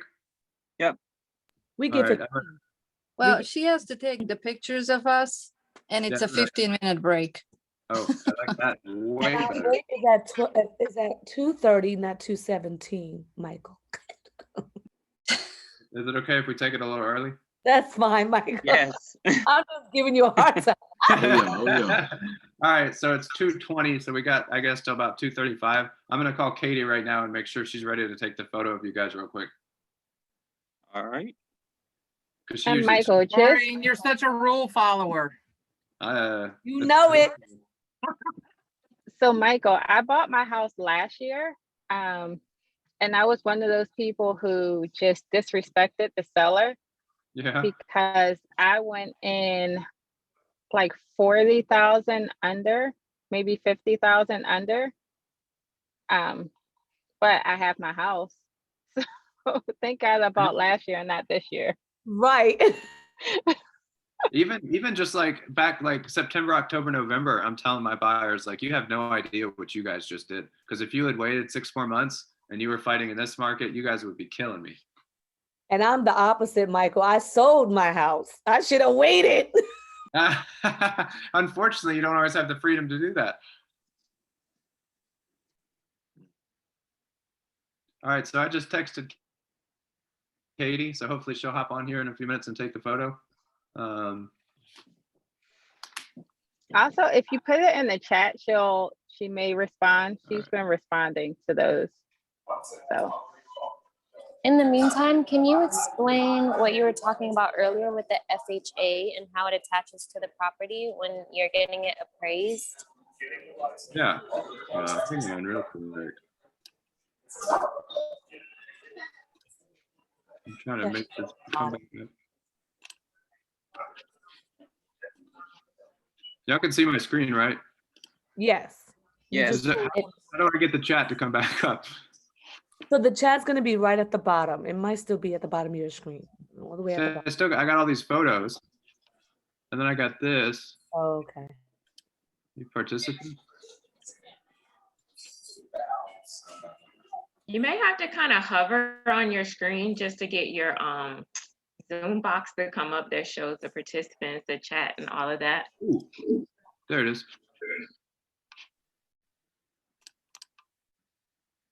All right, got it. Cool. Well, we might as well wait till 2:30 because it's 2. I know, right? We can go through some questions. Perfect. Go ahead, FHA. Lizzie, I'm sorry, I'm saying it wrong. I apologize. No, you said it right the first time. Izzy All is right, right. girl. You are on. Love your hair too, by the way. All right. Thank you so much. So yeah, with FHA, so whenever there's an FHA appraisal, it kind of becomes like public record. So anytime an appraiser goes back out within a year of that FHA appraisal being done, that one gets sent to them almost directly. When it's like a conventional loan, they would actually have to go and look for it if they wanted to. So you can kind of use that as leverage when you're talking to a seller if you really want them to, work with you on an FHA appraisal. Because what you say is, hey, next time there's an appraisal done, since this one was an FHA one, the new appraiser is going to see it.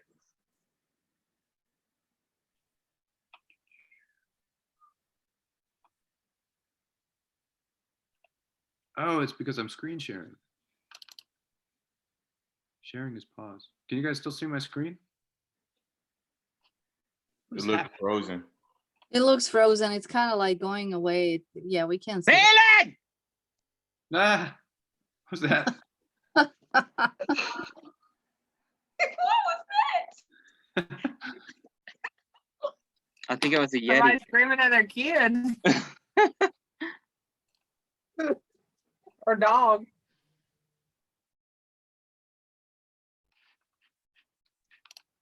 This is strange. I don't think this lady's coming to take the pictures. I know, man. I'm Can trying. she take them when we get back? But no, so Michael, you can just take a picture. If you stop sharing your screen, then you can scroll over and do a gallery view and take a picture, just a screenshot.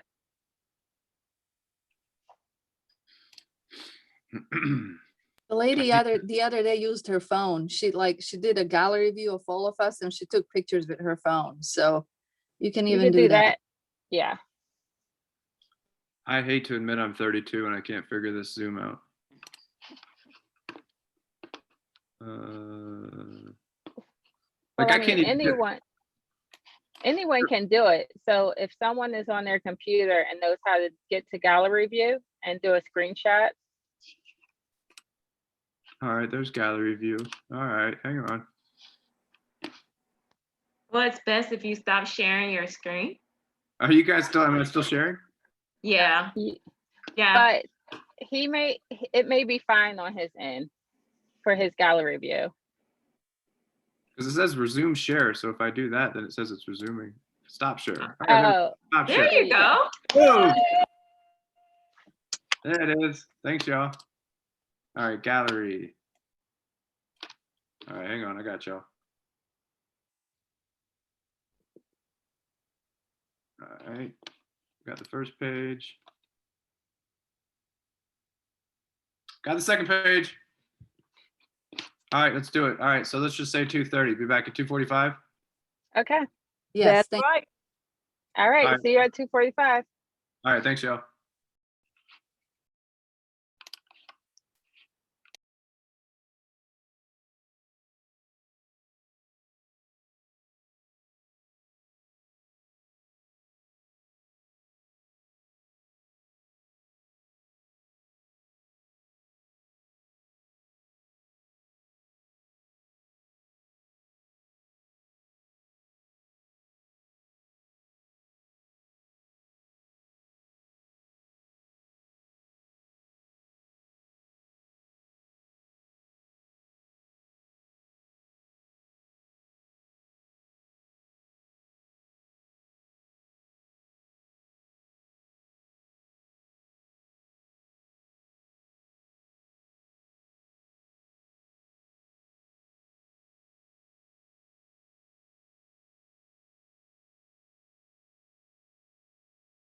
Robin, you gotta come. I so want to be there. So here's my plan. Yeah, how you gonna do this? So I think what I'll do is come office and do our sellers workshop because it's gonna be virtual. So I think I'll have time. I've never been to that Marlowe's Tavern, but our office is right off of Ashford Dunwoody, right across from Perimeter Mall. Oh, okay. So it's not far. No, it's Okay, good. You know what Cumberland? Let me say this: Cumberland Mall. That's the back part of it. It's right on Vinings. It's not far from Cumberland Mall. Okay. So I should have time. If I stay till like 6, that should give me time to get. Well, Okay. with us being on class, I still got to get out of my uniform and put on something. I'm not going to be there till 5:30, 5:30, 5:45. But I really want to meet everyone. I hope everybody. I do too. I was so looking forward to this. Yeah, sweet group. So you said you have a sellers. What do you say? A sellers We're workshop? doing a sellers workshop. So we're just doing it virtual. So we're trying to obtain sellers, of course, just talking to people about selling their home during this market, what that looks like. sharing information. We're gonna have a lender on. And she's gonna talk about if you are in forbearance, like how you should be handling that. And then of course, Get a mortgage out or something like that. Let exactly. me ask you this, since I will be missing this. I take all these classes, girl, but I definitely wanted to meet everybody. So this was my breakaway. But when you take that class and you take notes, will you share that with me? Like stuff that Yeah, so it's actually my team and I, we're actually hosting Oh, it. you guys So are we're gonna hosting be it. going- Look at you. Excellent. Yeah. So you and I, if you don't mind, later on, like if we get to meet and greet and you feel comfortable, we can exchange numbers. Yes, that's what we need to do Where you today. from? Are you from here? I am born and raised. All right. Born and raised. Yeah. Yep. Well, I'm a you already Jewish know I'm from St. Thomas, but grew up in Brooklyn, New York. Yeah. And I'm surprised that you're not related to Annalisa and Anna Marie Reimer. Believe it or not, that's what I was telling you through the text. Anybody that holds the last name Reimer is the only, we're from Tatola. You have to ask them. Okay, Oh, okay. yeah. So anybody that holds the name Reimer, we are family. That is a family tree. We're the Gotcha, only gotcha. people that have Reimer. Only family that have Reimer. So anybody that has Reimer, it is my family. That is your I just family. don't know them. Right. Yeah. But they're right here in Snellville, Georgia. And actually, they should be graduating this year. Like, they're They give a seniors text this to them year. and say, hey, where your parents from? I think I'm going to. And watch, they're gonna say, oh, we're from the islands originally. You're gonna be like, she was right. Yep. Y'all wear the same type of glasses and everything. They wear those glasses too. I kid you not. That's why I asked you. I was like, that gotta be their sister. Because y'all just look so Ladies, much can you alike. send me in the chat the location of the event? Is it tonight? Yes, it Yeah. is, girl. And I It's better tonight, be there. Delana. You want the address? Yeah, if you can send it to me in the chat, I may actually be able to make it. That's That what would be I great. hope so. I have it right here. Look, this is something I've been looking forward to. It's like real This is why estate. I was so happy to hear that everybody from the group was coming, and I'm like, this is family, you know. Exactly. We gotta stick together. We all want to win, you know. I want you guys. to All are going to win. We are all going going to to win. Are you win. kidding me? I know it's 232, 335. I have it right here. Hold on. Yeah. Hey, Maureen. Yes. Who is what office are you guys from? Which marketplace? I'm from Cityside. Cityside. Is that Roswell? Yeah. Well, no, Vinans, Smyrna Vinans. Oh, okay. And I'm Peachtree, You're Peachtree Road. Okay. You're Peachtree Road. You know what I want to do, Yeah. right? Also, when the Ignite class, I was- Delana from Peachtree Road? Delana, yes. That's Brookhaven, right? 2355 Yes. Cumberland. Okay, so that's where I'm at, Delana. 2355. Okay. So we'll have to catch up. Yeah. So I was thinking after all of this is done, just seeing if you I'm got gonna send you my phone number. Okay. Delana, you got it. She gonna send you her phone number. Okay, perfect. But here it goes. It's 2355 Cumberland Parkway. I'll gonna type it in the put that chat. anyway. I'm gonna still put it in the Okay. chat. But what I was gonna tell y'all, I wanted to do, believe it or not, after Ignite is done, I wanted us to do a picnic. In the We gotta park. do something. We What do you- gotta do something. What do you mean? Yeah, we gotta come on. We have to we got it made up. We gotta let loose. We gotta pour into each other. I want to Yes. do like a picnic, man. Where would you want to do it? Wouldn't Piedmont Park be a good place for it? Piedmont, and then there's other little smaller areas we can go where there's nobody that be like coming, you know. Yeah. Yeah, you know what I'm I think saying, we y'all? should do something other than Piedmont. Yes. There's something over here by the Vinans, really airy and clean. And I'm like, oh my God, I walk in that area. And I'm like, that's a good place. Not too much Okay. traffic at all. I'll find out the address to that though. I'm You putting know, Maureen told us in the beginning she loved to do events. You know that, right? You didn't forget, did you? I go over the top. I'm talking about crab legs, steak, all of this stuff. Listen, they be like, what do you do? Every time we have something now, I'm always doing it. Right. Listen, I'm already looking at pulling you into helping me with this open house that I'm having a couple weeks in DeKalb. I'm ready. I want to be a help. I'm Look, there. me and you. I'm there. I love this, y'all. And check this, the price point of the home, 400,000. What? Girl, let's get this going. I want everybody to win. I'm very serious. If I have to put my touch on it, you're gonna win. That's just it. You know, I told Amen. you me, and I'm taking him up on that. He gave me an opportunity, and this is Yeah. So we can tag team on that, and I look, love it. look, we already gonna send good energy for unrepresented buyers to show up. I love and it. And that same price point. I love it. I love it. You already know what it is. So 2355 Cumberland Parkway. I think I spelled that right. If not, forgive me. Yeah, that's right. But yes, y'all. Okay, great. Thank you. Started with class today. I was so sleepy. Finally washed my hair. So I'm so tired because I started this morning. And I was laid down for 30 minutes to try to get some rest. And it was already time to get on to the class. And I said, no, Mo, you have to have some energy now. You got I know, right? Check gotta- this out. What? I paid $20 for the ethics class that was offered I today. was gonna do it. Yeah. Guess what? I missed it. I paid $20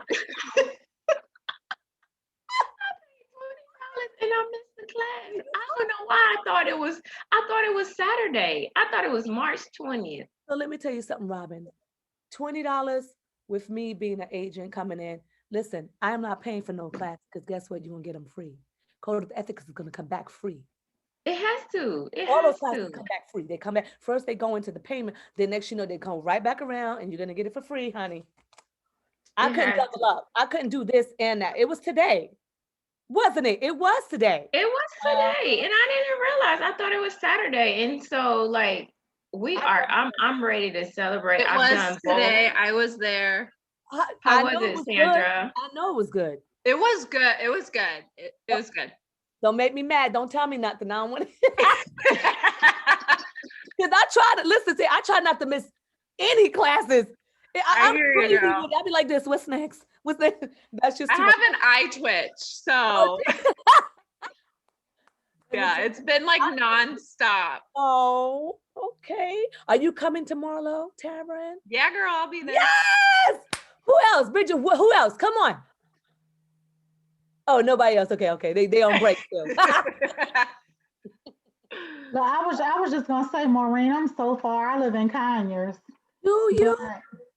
Conyers. Do I you live in live by, what is it called? Salem? Are you by Salem? Old Salem? I am not that far from Salem. I live off of Flat Shoals, which is a street that runs into Salem. Yeah, my foster mom live in Salem, Old Salem. And I tell her when I come, I have to bring a sleeping bag or something because it's too far. I'm not going that far. It's just too far. Yeah. Yeah, and I was trying to tell you, you have that friend that was that's selling the $1 million, right? Yes. Honey, you better hold on to that friend because she's gonna refer people to you here. That's gonna be in that. Yes, you're gonna. Yes, we have been talking already, but she is doing real well. You know what she told me, Maureen? She told me the guy that started coaching her. Right. He was maybe like number 2 in their market center. In her first year, she had already surpassed him. Oh! She had already surpassed him in her first year. It's who you are. So yeah, she told, you know, like you say, you do a lot of events. Yeah. She said she was doing the same thing. She said, but her first event was just her family and her friends and people that she supported in their businesses.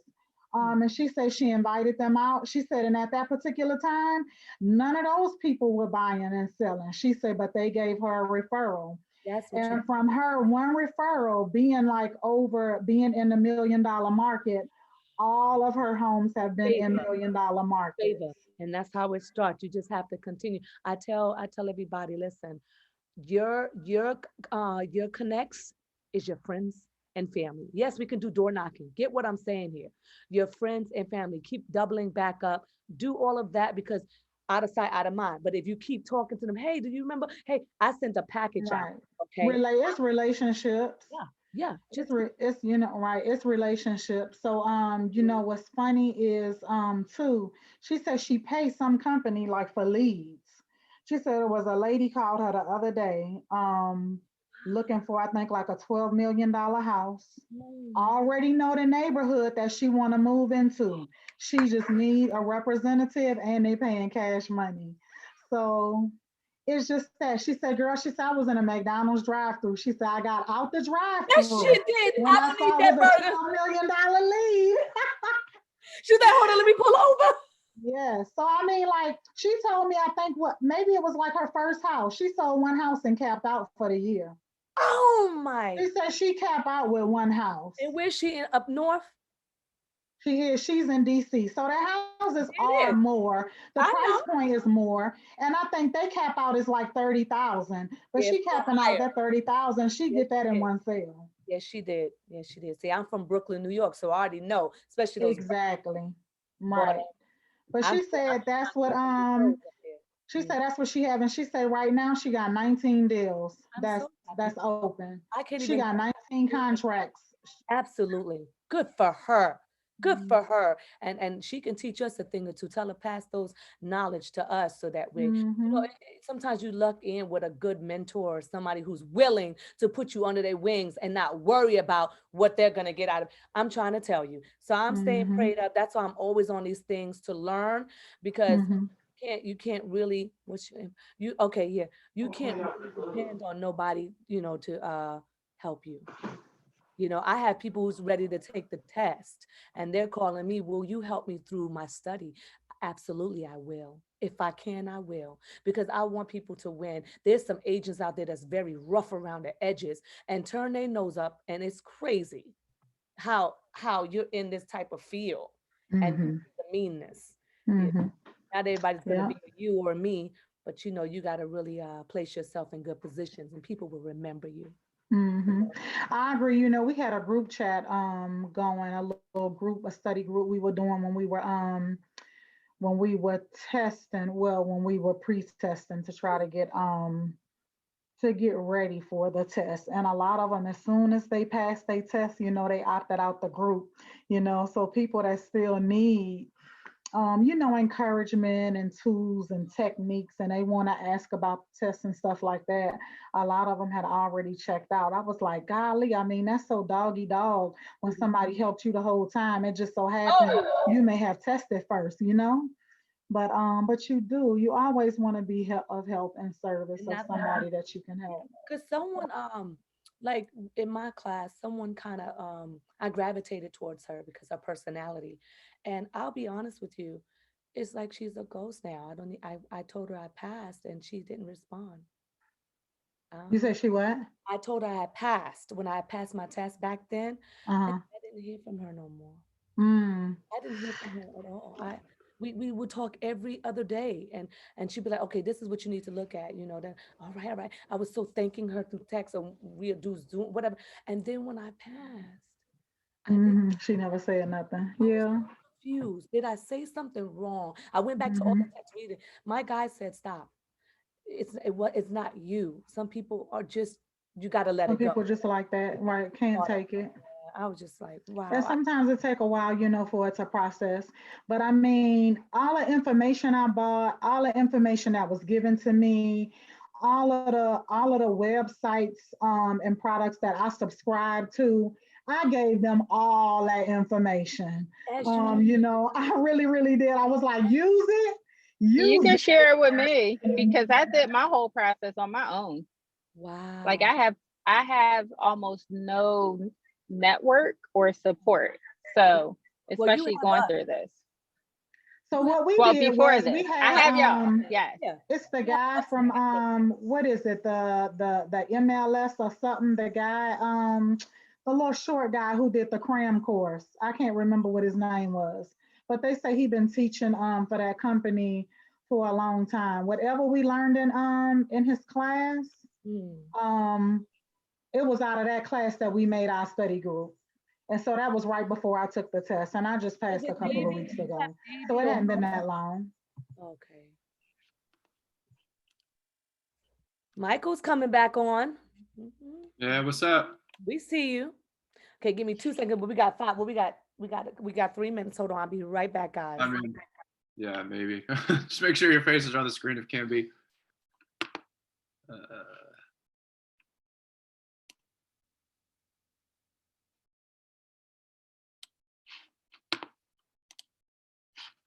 Photos go.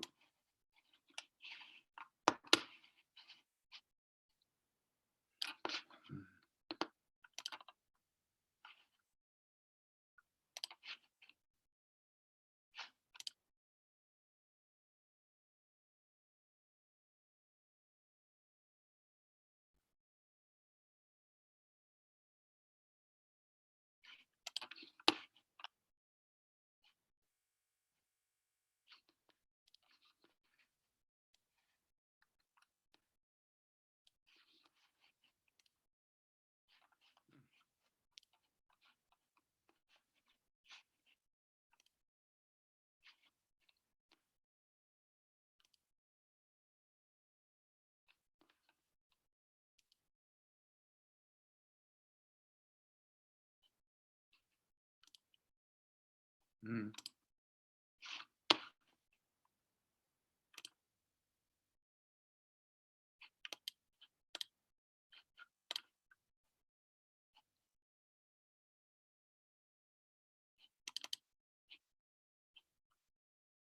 I'm stuck on him. Y'all can start coming back, please. We're gonna take the in photo soon.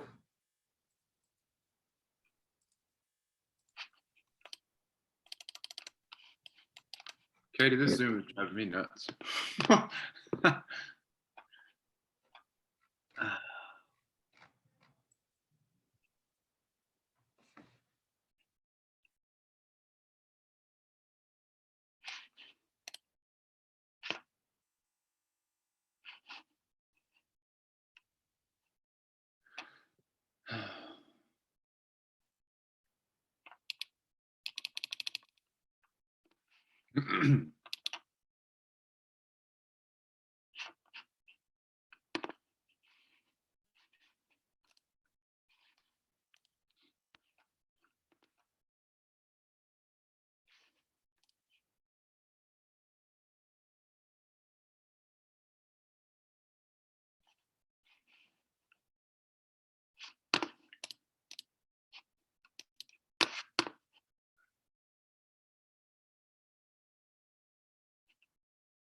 I would just like to say that if any of y'all are going to show a house, please read the private remarks that very clearly state showings will not start early, when the seller is going to make a decision, and to text, not call the agent. Because if you call them and ask questions that they've already answered in those comments, they're going to get really sassy with you. Okay? Okay. I'm guessing that was the call that you just had. Wait, what'd you say? I'm guessing that was the call that you just had. Yeah. So read the private comments, or you're going to make the listing agent not want to work with you because you don't know how to read. I'm going to be honest with you. I'm saving every single person who has called me when it says text. Okay, are we ready to take pictures? Perfect. So everyone smile. You're all so cute. Great. Here's picture 1. And now I need to get page 2. 1, 2, 3. Okay, awesome. Michael, take it away. All right, real quick though, before I could see photos and share my screen, and now it's not letting me do the 2, it's just letting me do 1. Any thoughts? Like there was a little sub bar of whoever was talking along with the share screen. Are you muted? You're not sharing your screen right now. You were. There you go. No, I am. Yep, now you are. Now I just can't see anybody though. All right. That's fine. Go to the top right and click on where it says view. And then you can do side-by-side gallery, you can do standard. All right. You good? Not a problem. I'm good. Are you sure? Yeah. Yeah, we're good. Okay, thanks, Michael. Yeah. Thanks, Katie. Yes. All right. All right. So everybody back? We took the photo? Good, good. Oh, man. Give me one more second to try something.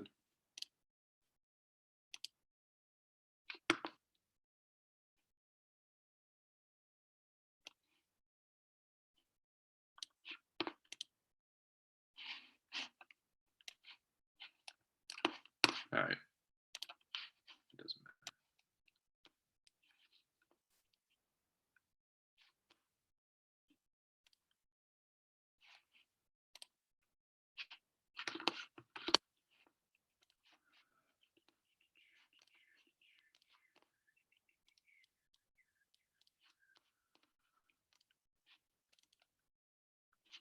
It goes away. All right. Can I just get somebody to say yeah that we're back and you guys can see my screen? We can see your I see it. screen. Great. All right. I can't see myself anymore. Am I still in frame? I see you too. We see you. Great. Thanks, guys. Keep smiling. All right. All right. So the whole first half of our class was talking about obviously submitting an offer as a buyer. So now we're going to switch into the how to receive an offer as the seller.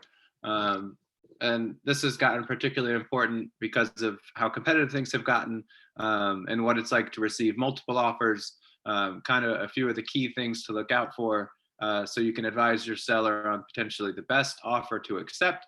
And this comes along with, checking into their financing, talking with lenders potentially, and just kind of understanding the key terms of the contract so that when your client says, well, hey, Mr. Listing agent, what do you think? Which one do you think I should take? And, obviously you don't ever want to answer that right away. You say, obviously the decision is yours. But in the past, through experience and what I've learned through my research, these are the ones that I recommend might be your top few to choose from. All right. So the buyer makes an offer on your client's property, and these are the 4 actions that you take. You receive the offer, you gather information about the buyer. So when I talked earlier, I made it sound like it was the buyer's agent's job to share all the information about your buyer that you could. That comes with that love letter that we talked about. But a lot of times a listing agent, at least through my experience, doesn't really ask me much about my buyer.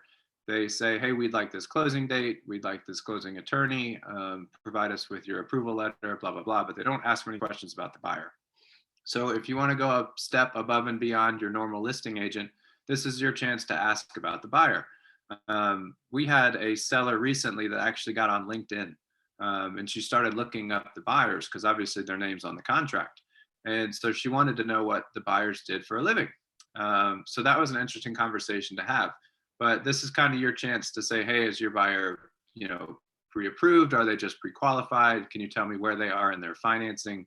Have they submitted all their documents to the lender?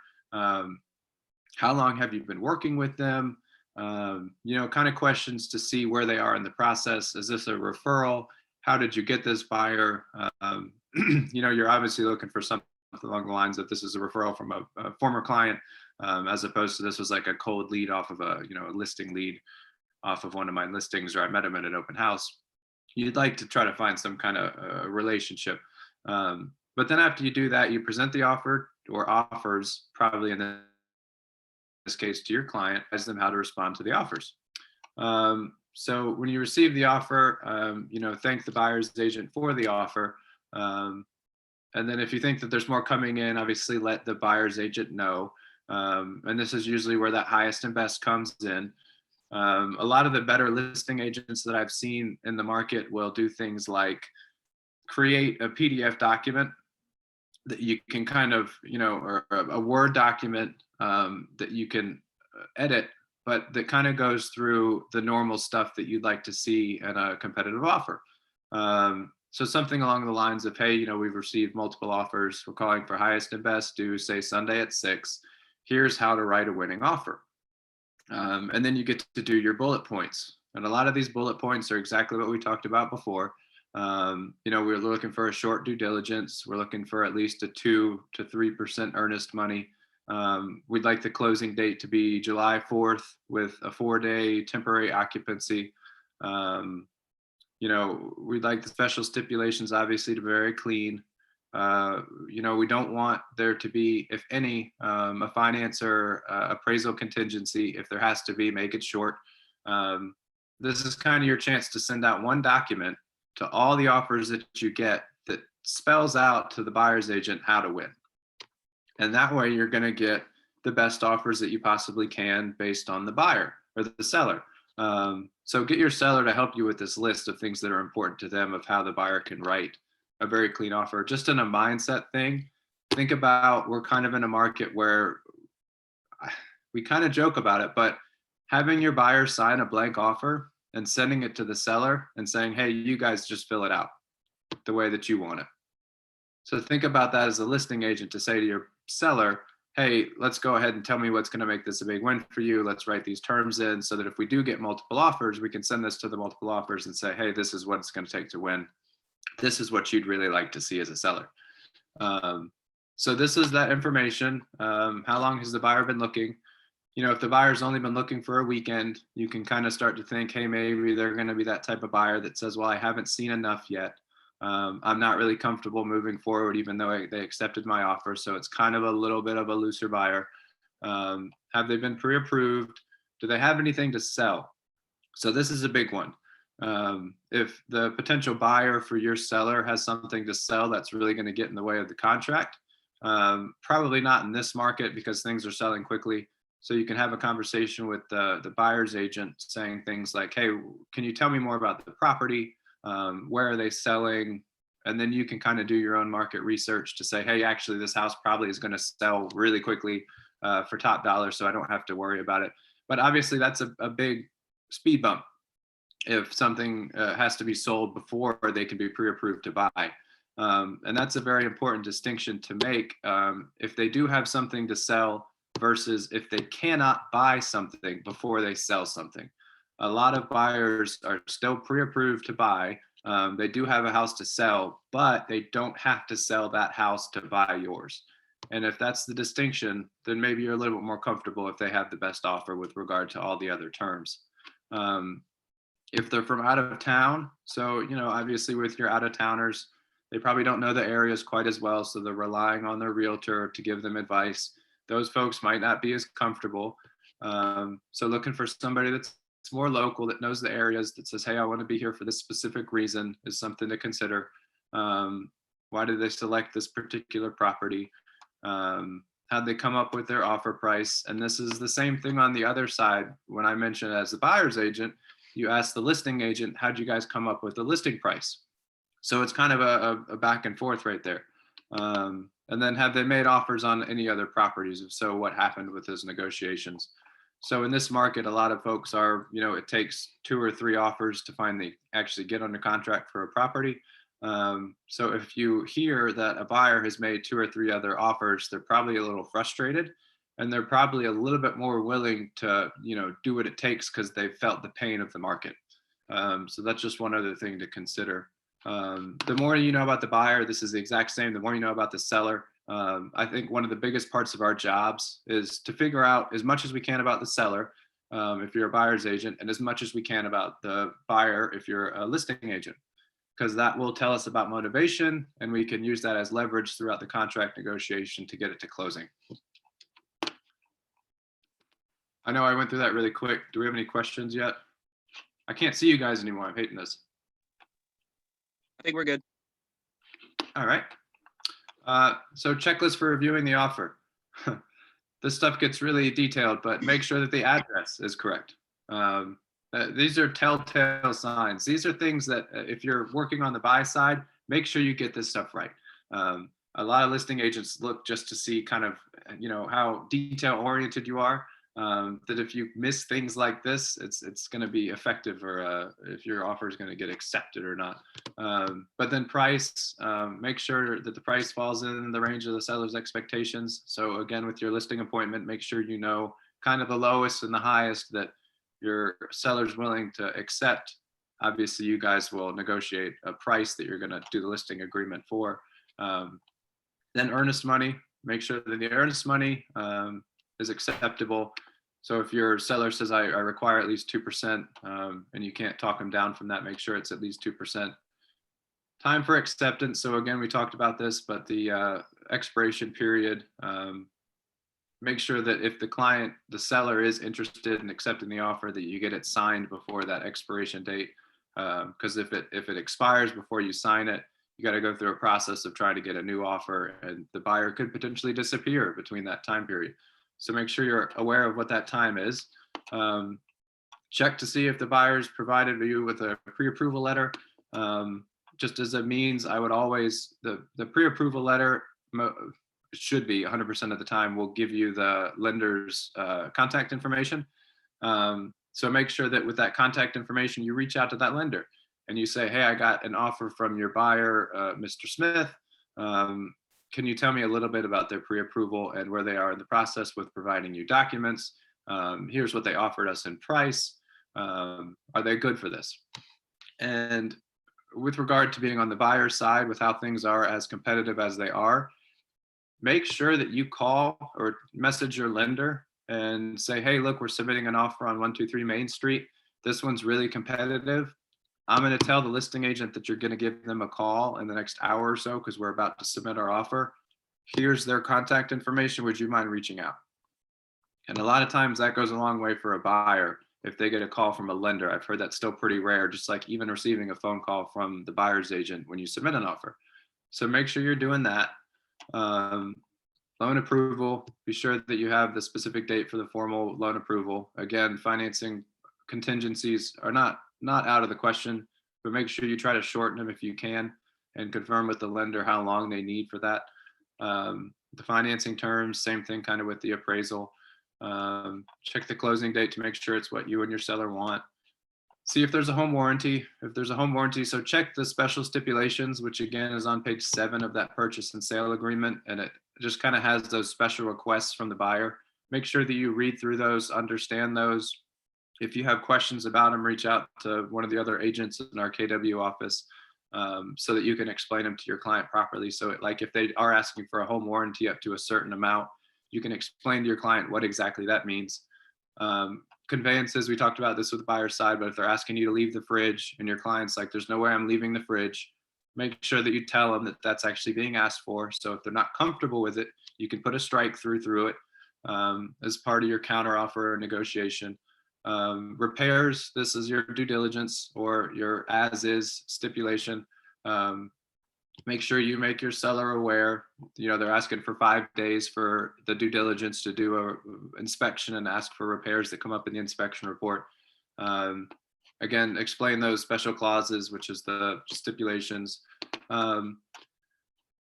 So the HOA information, this is like a disclosure that you should have them fill out and the seller's disclosure before you actually put it on the market so that you can include this on FMLS.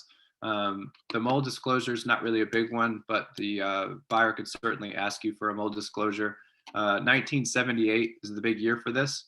So if any house is built prior to 1978, this is actually a requirement for the contract. But a lot of times now it's kind of one of those, if we have anything in our house that will be conveyed with the property, like, I don't know, a painting or a piece of furniture or something that maybe was built prior to 1978, that could also have mold on it or lead-based paint. And so that's kind of one thing to keep in mind. Just so you guys know, I've never had an inspection of a crawl space in Georgia that didn't have mold come up. It's an extremely common thing. It's a lot easier to remediate than a lot of people like to make it out to be. So just make sure that if your client's particularly concerned about mold, that they tell you up front so that you can have somebody lined up to actually do a mold inspection. And if something comes up, you can negotiate that with the seller at the time of. And then possession date. So we talked about this. This is a really cool, flexible point that has come up a lot with my contracts lately, that a lot of buyer's agents aren't recognizing. And so when you make that call telling the listing agent that your buyer's interested and you're going to bring an offer, make sure you ask, would a temporary possession be meaningful to your clients? A lot of people right now are trying to sell their houses because the market's so good for sellers without having found their next property. So we just had an offer that we won because we gave the seller a 30-day temporary occupancy possession. And we probably wouldn't have won it otherwise. So the possession date in this point right here just means the time that the buyer gets possession of the house. So you actually still close on the house on the closing date. And then the seller in this scenario would get to keep the house and stay in the house until that possession date transferred into the buyer's name. And again, the one that I just did was for a full 30 days. Typically, a seller just needs like a weekend, like 2 or 3 days. Hey, I'm closing on this one. I'm moving to my next one, but we're closing on the same day. I need a few days for the movers to come in and get all my stuff. And this is just something to explain to your buyer.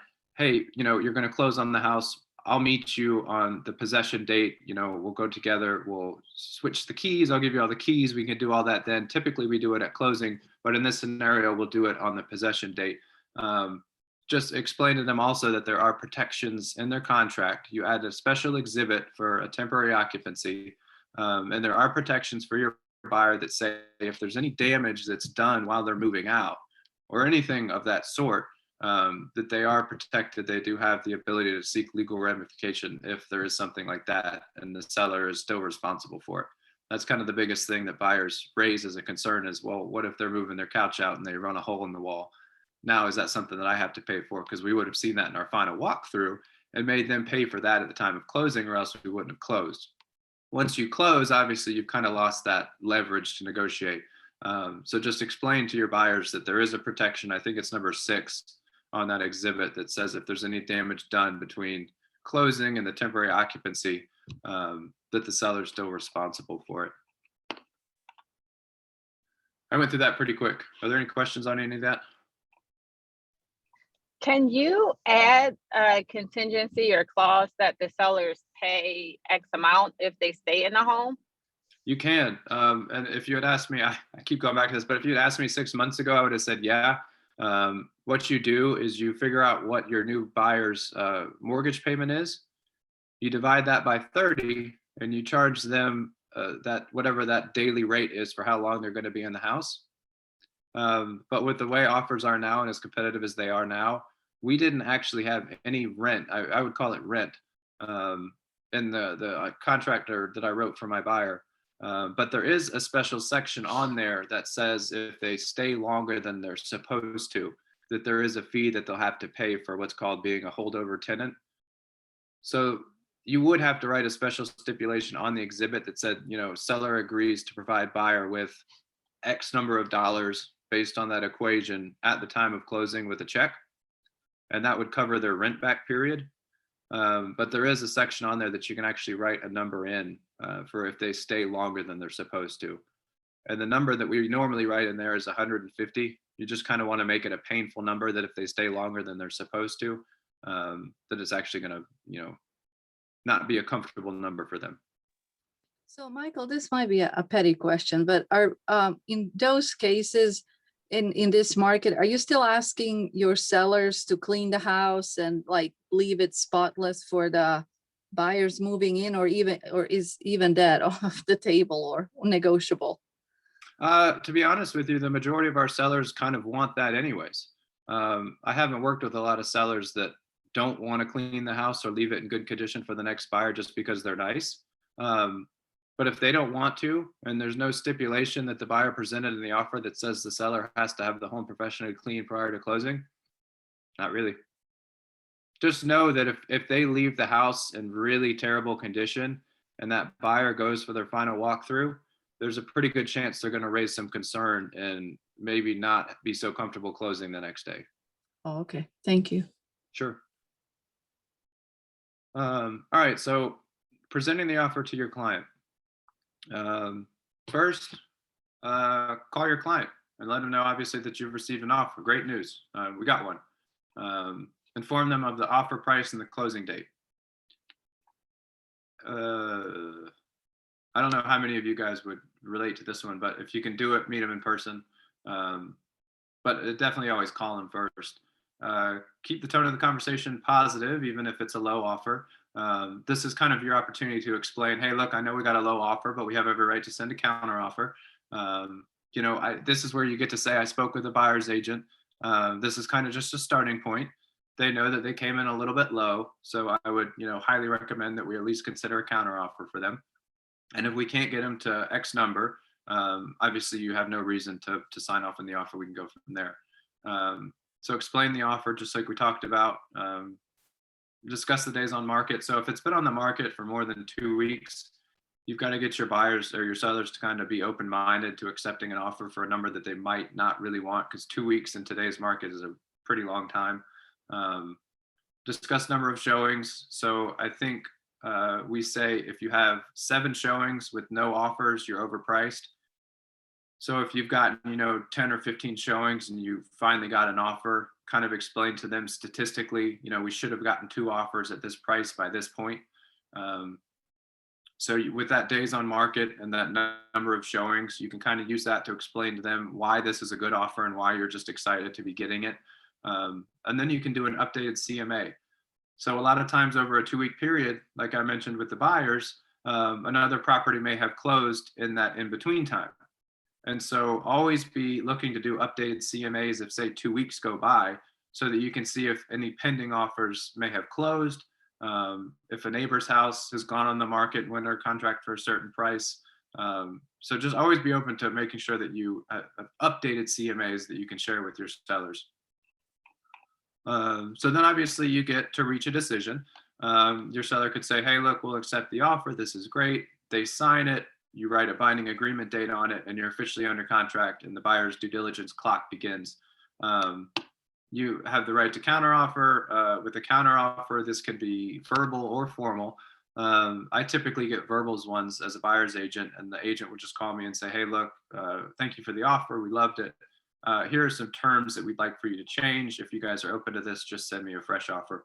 Or as the listing agent, you can always write up a formal counteroffer and send it over to the buyer's agent and say, hey, let me know what you think. Or obviously reject the offer. So in a scenario where you get like a really low offer and it's just going to completely, offend your client, you're probably going to just prepare yourself for them to reject it and say, I'm not even going to counteroffer that. And if it's a number like that, you should probably know beforehand. So when the buyer's agent submits it to you, you can kind of go ahead and set the tone that, hey, this is probably so low, my seller's not even going to respond to it. But those are obviously the 3 options that your seller has for what they'd like to do. So can we do one quick script of presenting an offer to a client? Hey, Michael, real quick. Yeah. Would you, as a listing agent, have that conversation with your client to ask them what's the lowest amount they would accept? Yeah, I mean, kind of in a sense, and it's kind of up to you. So when you present your listing presentation, and you always ask them, what do you think your home is priced for first? And then they'll tell you a number. Now, I think most commonly we can all agree that that number is going to be slightly higher than what we have in mind. Sometimes it's not, sometimes it's lower. But it's kind of up to you to say, hey, look, I think that's fair. If you think it's fair, I think we should start at this price. And just so you know, based on what I've seen in the market, I think this is probably the lowest we'd want to go. So I think that's more on you to kind of set the tone for what the floor might be as a price point. Is that fair? It is. So would you still, so do you present all offers Oh yeah. to your client? So when you That's said true. that it's so low that you're not going to show it to your client, you really are showing it to your client. No. So that's actually leverage that you have as a buyer's agent. Everything that a listing agent gets, ethically, they are required to show the seller, even if it's something that low. They're not allowed to just ignore stuff. Okay, that's what I thought. I was just confused Yeah. for a minute. Thank you. No, I'm glad you asked because I definitely didn't mean to frame it like that. And that's as a buyer's agent, you could say stuff like, hey, I know that this is a low offer. I'm working with my client as best I can. I had to get him to this price. I know that you're required to show this to your seller. So please do, and then just let me know what they think.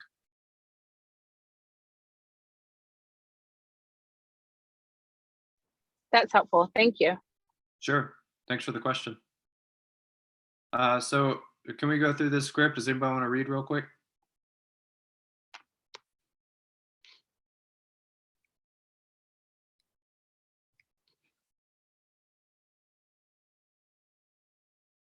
Nobody? Are you guys all asleep after break? I'll read it. Thank you. You're welcome. Good morning or good afternoon. This is April with Keller Williams Realty. We have an offer here for you to review. I'm going to go through the offer with you. Is this a good time? Now, the offer they came in with is X amount of dollars. They're putting X amount of dollars as earnest money and X percent as the total down payment. They want to close on whichever date, and they're asking for blah, blah, blah in repair limits. What do you think? Boom, perfect. So again, the terms that they filled in here, the offer price, the down payment, the earnest money, and the closing date. Percentage of repair limits isn't really something that we use in contracts now, but those are the 4 key things. So if you guys are thinking about the conversation that you want to have with a listing agent when you're representing a buyer and you want to submit an offer, those are the 4 points to focus on. Now, obviously, when you get to offer price, they're going to want full price or more. So you can kind of skip over that one. But you can speak to that they're putting, 20% down. They're a conventional buyer. They're comfortable with, maybe a 2% earnest money. And then tell me what kind of date you want to close on. And you can use that as a script that you have in this material. So you can go back and look at it before you make that phone call. So Michael, with a cash offer, do you still need to put down earnest money? How's that work if you're closing like very quickly? You do. You still need to put earnest money down. Okay. The thing with cash is that you can close really quickly. So if the seller doesn't want to sell quickly, you kind of lose some of your appeal as a cash buyer. The biggest thing nowadays with the cash buyers, they don't necessarily have to have an appraisal. The only reason why appraisals are required is because you're going through a lender. So that's kind of why a lot of things are selling for cash right now, is because they don't have to have appraisals, because they really know it's probably not going to appraise for the prices that people are going up to. Okay, thank you. Sure. So this one's presenting a low offer to your seller. So this quick script is now, that's lower than our asking price, as you know, but it's an offer, so we need to decide what you would like to do. So as you can tell, it's obviously not a fun script when you get a low offer. But again, like we just said, you do have to present it. And, you could probably speak more to this and say, hey, look, it's been, 3 weeks. At least we got an offer. Let's consider maybe a counter offer. So instead of just saying, decide what you would like to do, you can kind of take the conversation in a different direction, maybe a more acceptable direction, so that the seller doesn't feel like he's just going to say, let's just leave it alone. Michael, as a listing agent, how responsible do you feel to other agents to respond to their offer, even if their offer hasn't been accepted? Like in a multiple offer scenario, or just? Yes. Multiple offer scenario. I feel pretty responsible. I feel like I need to. A good buyer's agent will follow up with you and say, hey, I just wanted to check in on my client's offer. I know it's been 24 hours after the highest and best was called for. Have your sellers made a decision yet? And you can address it then. But I know at the better listing agents that I've come across, and I do this myself, I'll send out an email to all the parties all at once. I'll just BCC them all in an email and say, hey, look, because I want to get a backup offer too for my client. So keep that in mind. But I'll say, hey, look, unfortunately, my client's gone with a different offer. We value y'all submitting your offer. We are open to backup offers at this time. So if anybody would like to, write in that backup offer exhibit, we'd love to consider it. So it's really more, I'm not motivated to tell other buyer's agents that their buyer lost. I'm more kind of picking for a backup offer. So Michael, you may have already covered this, but when we get an offer, in that offer that we're getting from the buyer's agent, does it give us a certain timeline to respond? So I guess what I'm thinking about is, let's say I get an offer on Monday and then I get another one Wednesday and another one on Friday. And maybe when I get the first offer on Monday, I want to wait to see if I get any other offers. Is there a time limit? So it depends on what the buyer's agent writes in the contract. Okay. So in that regard, you remember earlier I said, try to do 24 hours if you're the first one in, because a lot of listing agents have that mindset. Hey, let's wait and see what else we get. Yeah. But a lot of people will do what they're told, even if they won't admit it. So if you say you have to respond by Tuesday at 6 p.m. and they got that offer on Wednesday and they're fearful that you might walk if they don't respond by Tuesday at 6, they'll at least send you something.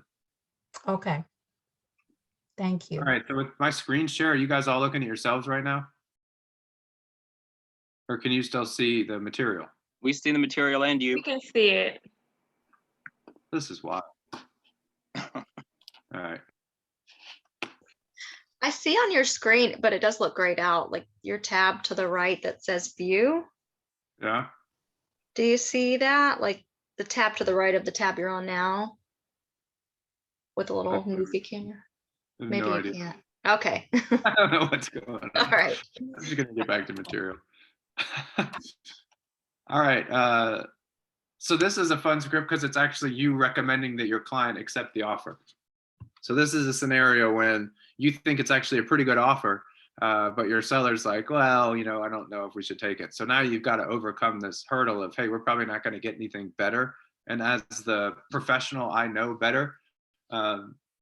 So I'm going to give you the script and see if I can't talk you into accepting it, because I know that this is a good offer, even if you don't agree with me.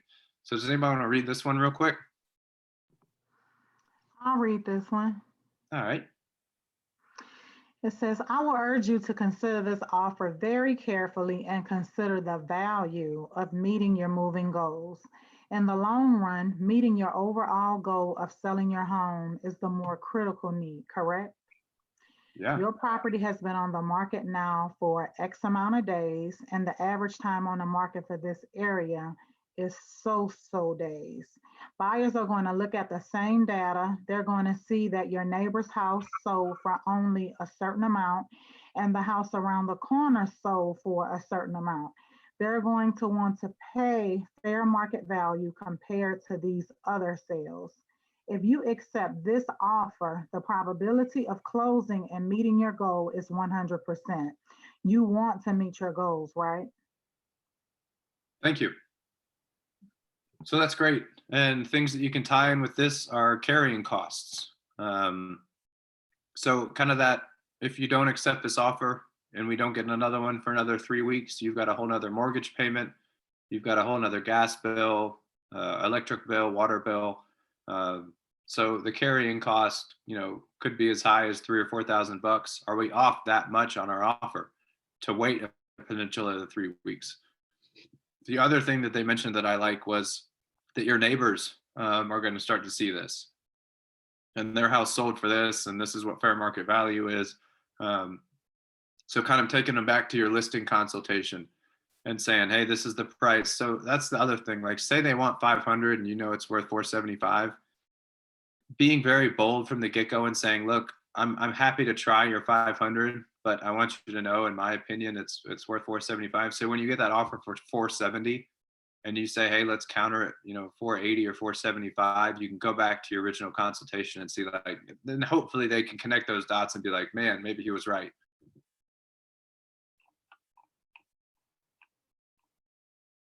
All right, so then this is the script for recommending that your client make a counteroffer. So I can read this one, but we look at any offer as a positive thing initially. you know, it's again, it's always great to get offers. If you don't get offers, that's the worst thing. We always recommend a counter offer instead of rejecting an offer. It may be that we can negotiate this up to where we need it to be. Let's put together a solid counter offer. We need to get it back, make this offer work. Nice little snippet here is because they're probably going to look at other homes between now and when we respond. So let's do this before they find something that they like better than ours. I think the thing to focus on here is the price you want to get for your house. Putting this offer aside, if you could get this home sold and closed in 30 days, what would you feel comfortable selling it for today? Let's put together a counter offer that would be in the range where you would feel comfortable. Remember, not all offers are going to work, but it is a good sign that we're getting an offer. The market is speaking.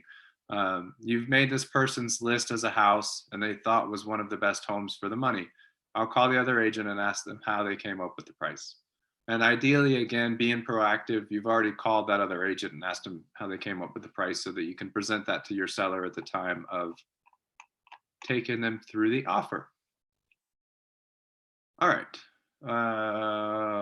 Once you and your client have made a decision, this is how you can proceed. So we can get into the technicalities of this, but notify the buyer's agent that you know, you guys are presenting a counteroffer. Write the counteroffer. There's a standard counteroffer document in DocuSign, and it just kind of it notates the changes that you guys are wanting to make, and anything else that you don't fill in means that it's not going to be changed. So if you're not changing the closing date, you can leave that blank. And if it's left blank, then it doesn't change on the counteroffer. So the only thing that you need to make sure that you change on the counteroffer document are the actual changes that you want to make. So if they offered you 375 and you want to counter at 385, you put 385 and the new price. And if that's it, you can leave the entire rest of the form blank. If the buyer accepts the counteroffer, all they have to do is sign it. Once they've signed it, you're binding, and then you guys can put a binding agreement date on it. And then you start kind of the normal timeline for being under contract. So then you reach out to the buyer's agent, you know, and you say, hey, let me know when you've got a copy of your earnest money check. That option check, I love that. The option money, guys, that option money is really cool these days. And then ask them if they've got the inspection scheduled. Make sure that the earnest money gets turned in. The inspection is scheduled. If you can kind of start to pick up on red flags here, if the buyer's agent is like, you know, kind of starting to not, I don't know when we're going to get the inspection scheduled, blah, blah, blah, that you may have some problems coming. But those are the first two things. As soon as you go into contract, make sure that they've got the earnest money coming and they've got their inspection scheduled. Especially now when you've got like normally 5 to 7 days for due diligence. If the buyer's agent should have that inspection scheduled within the first 2 or 3 days after everybody has signed the contract. Oh, I didn't see this sheet. All right, does anybody want to read this one real quick? This is presenting a counteroffer to the buyer's agent.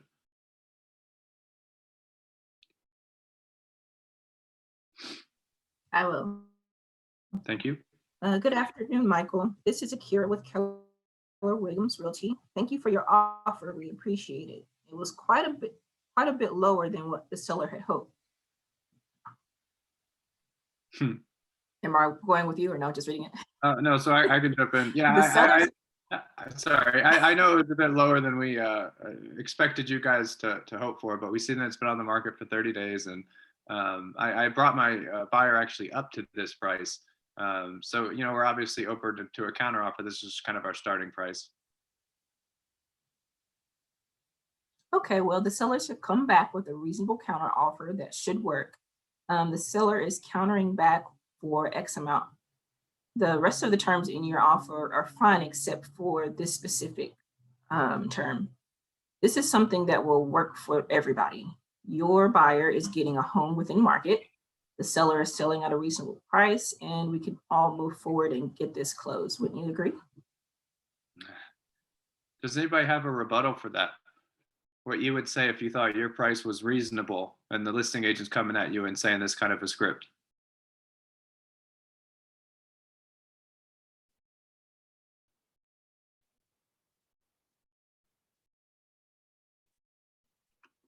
I can give it a shot. All right. So I'm representing the buyer. Yeah, and you want to stick with your price, and the listing agent just called you and said this. Okay. Yeah, no, I completely understand where you're coming from, especially on the selling side. You guys are looking to get the best price possible. But same thing on my end. And the good thing is my buyer is a capable buyer. And we just feel that the best price that will work for us, because we definitely want this to be a win-win situation for both parties, we'll have to stay at this price. But I could definitely talk to my buyer, see if he's willing to come up, and maybe we can make something work. Is that okay with you? Dude, that's perfect. How long have you been licensed? 2 months. That's perfect. Have you been in sales before? Yes. All right. Yeah, that was a perfect response. I would definitely eat that up. Thanks. All right. So again, like you said, I love the win-win part. I love the, we're ready, willing, and we're to go. We're going to close on this house. You could sign this and be done in 30 days. Your client can be done in 30 days. And then the willingness to say, hey, look, obviously I'll present it to my client and see what they say, but let's see if we can't find a way to make this work. I mean, that was perfect. Have you guys been doing activities? Like breaking into groups of 2? No, we don't do the group breakouts. I'm not sure how that would work. All right. So now we're going to set the stage for positive negotiation. So, hey, look, win-win. That at Keller Williams and the bigger brokerages is the big deal. Nobody wants to feel like they're getting screwed over. And so we want to work to make sure that everybody feels like it's a win-win, because that's how you get something to close. Because what a lot of people don't realize is over a 30-day, 45-day period, if somebody feels like they're starting to be on the losing end of the deal, it's really going to sour on them. And it's hard to keep somebody on board for 30 days if they feel that way. So we've got to set this up as if it's a win-win. And the way that we do that is with a lot of positive language and good positive scripts. So,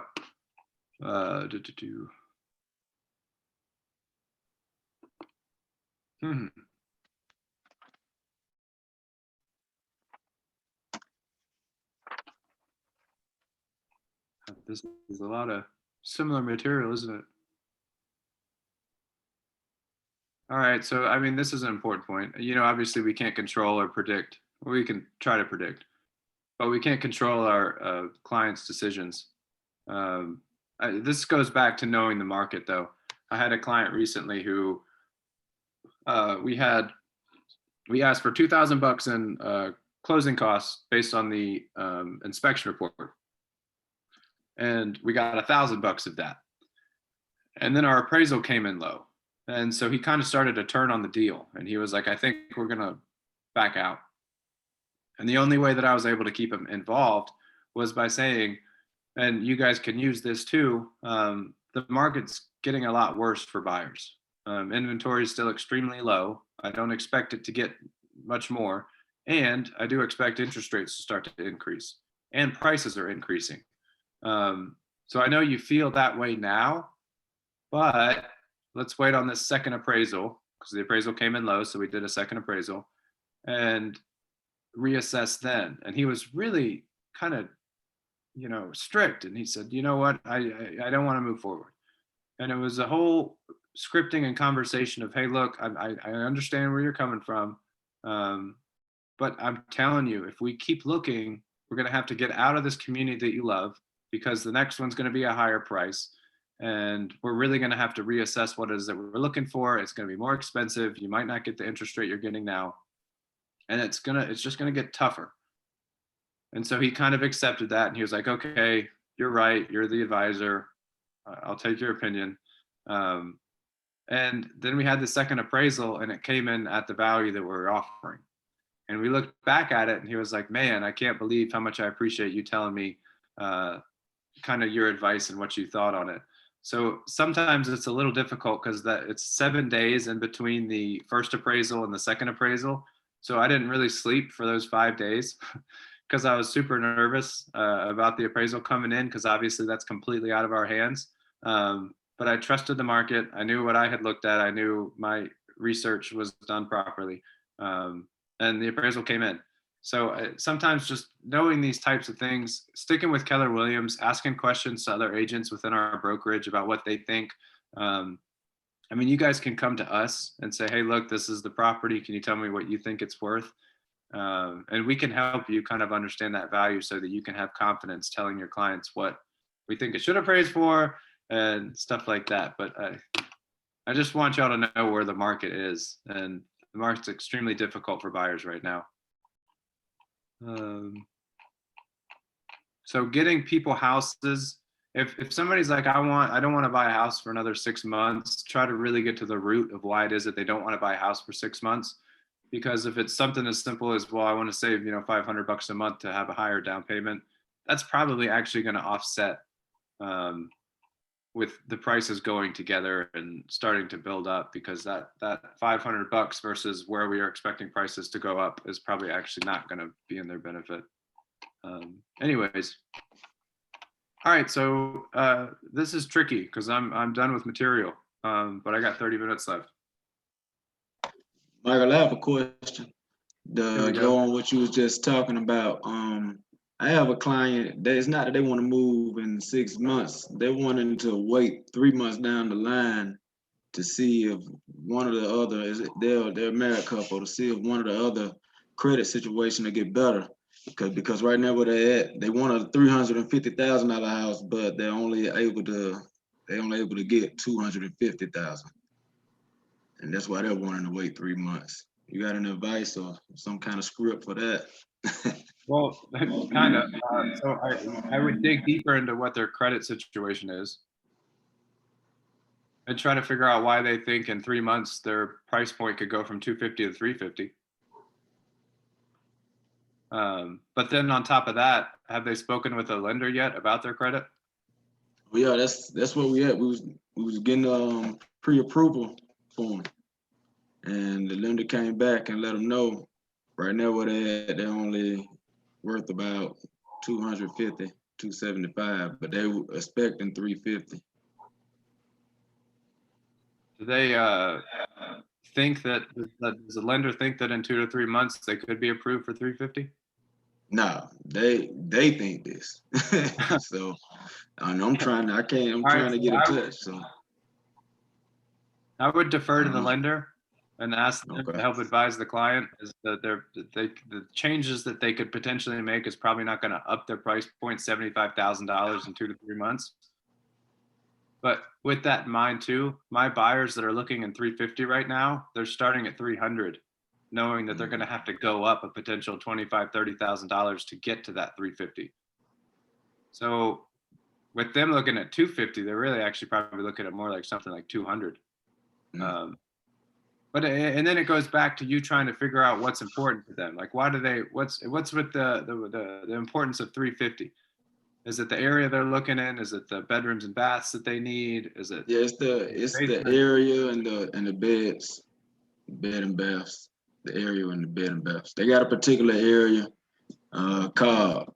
They're pretty stuck on Cobb. They don't really care about in Cobb, but they want Cobb.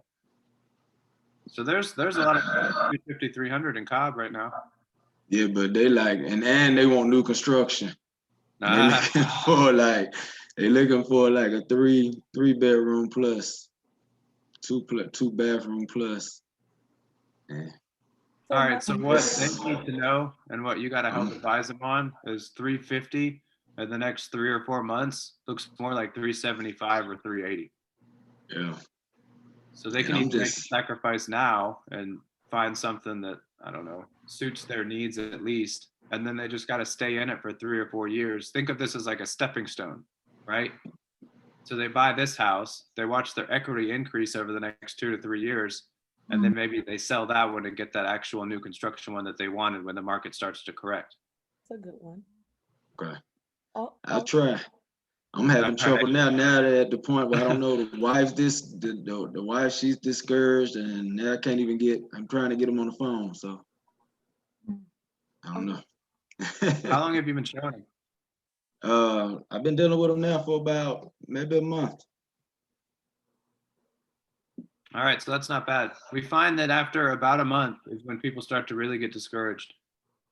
And if they write 2 to 3 offers and don't get them, they start to get discouraged. So you kind of got to get there first. Yeah. Or they need the cash, James. Tell them pull $50,000 out of somewhere. Yeah, then they're gonna tell me to let them borrow it. I don't know.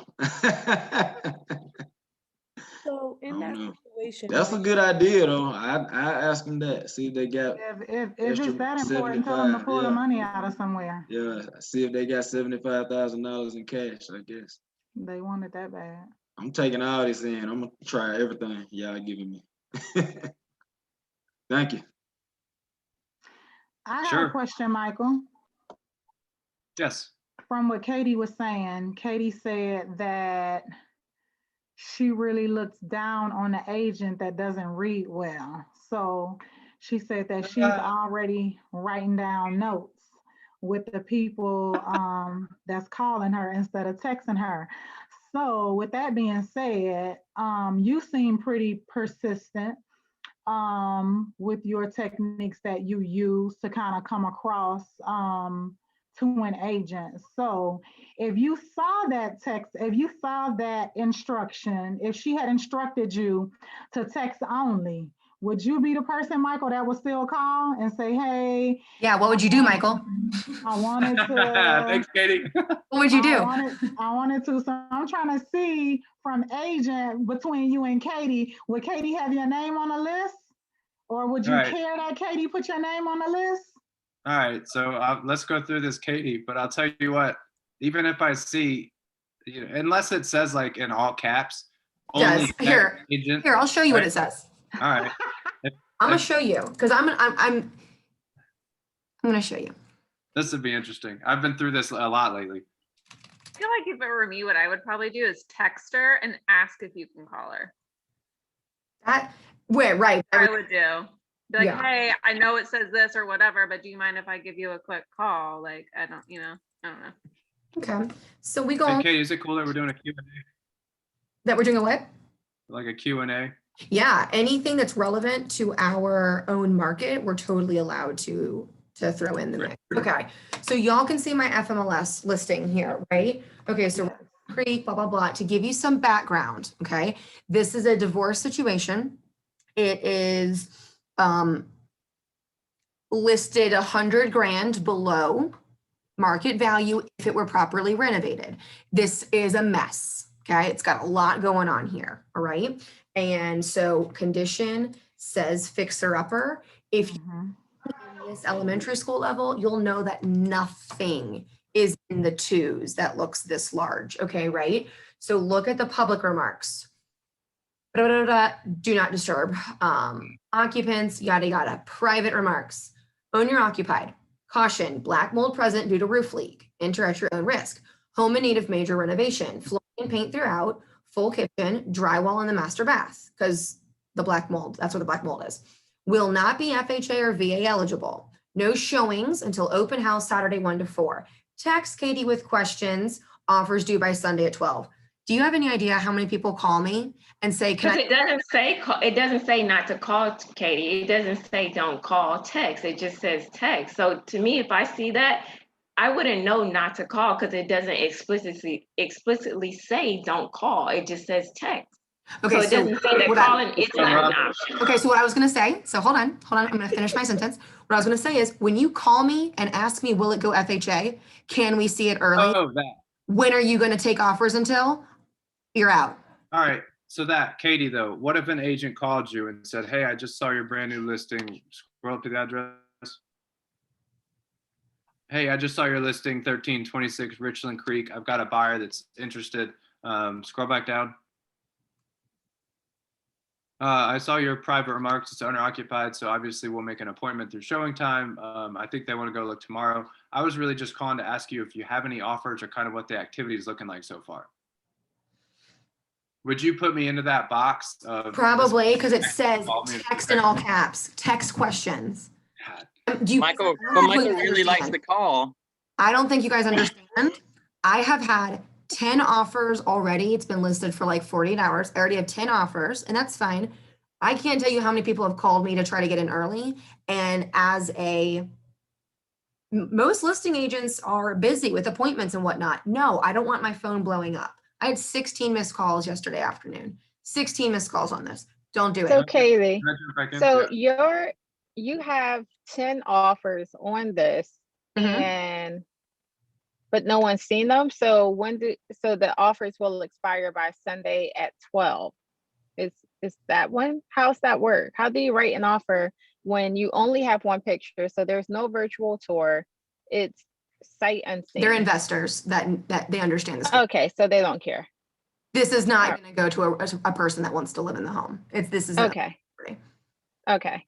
I'm also extremely high D. So if I saw that all major questions were answered in the private remarks and it said text, a high D, if you call her and try to play nice with her, you're out.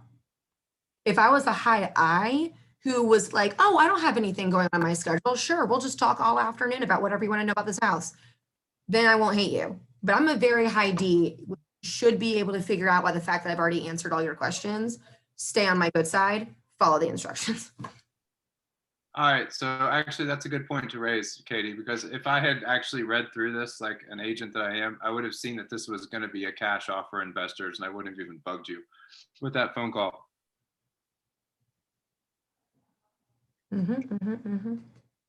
Yeah, this area, you would know that 200 is literally $100,000 less than what it should be. Wait, where are we in town? This is in Sugar Hill. What are you doing in Beaufort? Sorry. Hey, I go where money is. Money spends the same way in Ackworth and Tucker, whatever. I got you. But so if this were a sweet family of yours that was selling in, I don't know, the heart of Smyrna, and it was just a nice house and they were looking for a good buyer, that phone call makes a big difference versus this, right? Which is just an investor, there's black mold, just throw your best offer at us. Or more importantly, come on Saturday, then submit your offer. But it all right, so yeah, is like in a seller's market like this, you want to appease that listing agent as best as possible, follow their directions. You guys are just also different. That's fair. I mean, I'm super high D. One reason why I like listings and not buyers is because I'm literally 100 D. You guys are you hosting Saturday from 1 to 4? Do you think I'm going to go sit in an open house for 3 hours? Those questions? Absolutely not. Absolutely not. All right. Back to the topic. Sorry. All right. So I want to present an offer to you on this. I'm not a cash buyer. You're talking to me? Yeah, I'm talking to you. Okay. What is the best thing that I can do to represent my client the best way I possibly can if I know I'm competing with cash and I'm not cash? Sure. When that's totally fine, because if it's conventional, we actually don't have any qualms with that. It may be able to go conventional. I don't know. Do you know, Michael, if conventional will allow with black mold in it to close? FHA and VA is not. Probably it would. It just depends on the lender. Right. So that's why I was like, I know it won't go those other two, but it doesn't say cash only because I don't think it could only be cash only. So Michael, what's really going to be important to my people is going to be netting the most money available and removing as many contingencies as possible. Because this is a trickier divorce situation, I don't want this to come back on the market. It's really difficult showing this house. There's a lot of humans and a lot of dogs that live inside. Yeah. I can't have it go back on the market. Okay. That's a good question. Oh, my bad, Michael. Go ahead. No, you're good. Jump in. Can we talk divorce leads or dealing with divorce type of situation? How did you, I'm assuming, how did you come across that client that you have now with the divorce? I actually helped a different divorcing client last year, and the closing attorney, or no, the divorce attorney liked how I handled it, so she gave me this one. Nice. Gracias. Mm-hmm. I don't think conventional would have a problem with black mold because I doubt the appraiser would see it. So unless you told him about it. Sure. Right. Yeah. And I'll erase it from the private remarks when we go under contract, so the appraiser doesn't see it. That's what I was gonna say. Yeah, we got to pull that off if we go under contract. But obviously, quicker closing is important, right? If you guys are just holding It's on to not, it. because actually there's too many people that live inside. Perfect. So what's a good closing date? Where are your sellers going? If we could do mid-April, that would be great. Do you have a specific date? No, I think as long as we know ahead of time, but it can't be less than 30 days. All right, we can work that out. And with regard to, obviously being a kind of a trickier property to sell with the divorce and everything, do you guys have an attorney that you've already got worked out that we can work with to get this thing closed? No, we don't have a closing attorney just yet. So as long as it's someone that you've used before that is timely and communicative, doesn't matter to me. All right, sounds good. All right, so y'all see that call? Or that text conversation? Hopefully that's kind of, oh God, Katie. For something like this, where I'm going to get 30 calls a day, I'm absolutely not going to answer the phone. I'm going to be honest with you. I'm just not. Now, I had another listing indicator. We had it on the market for a week. And in that week, we probably had 15 showings and stuff like that. I took those calls all day long because that's a little bit different. But for this, where my phone's going to get blown up like crazy, absolutely not. Especially when people haven't. Well, and you're not getting calls from, I hate to say it, guys, but the best agents when you're in that price point for that investor kind of black mold type thing. Mm-hmm. Yeah, the thing is, like, if you can't even go see it yet, there's really no major questions we have to have a voice-to-voice on anyway. Whereas the Cute House indicator, we had about 15 showings in the first week. And those were going to be legitimate people. Investors coming to throw 200K at something, I'm going to get 30 calls a day. I can't do that. I can't do business. I'm only making $6,000 off this. You think I'm just going to turn off my phone or like answer questions about this house all week to just make $6,000? No. So not for this. This one shouldn't take a phone call. Read the instructions, follow the instructions. And that is how. And with that in mind too, we talked about we talked about a cover letter for your offer. Do you at all ever put together a letter that you send out, like that you put in FMLS docs that says, hey, this is how to write a winning offer, so the buyer's agent can know what to do specifically to win?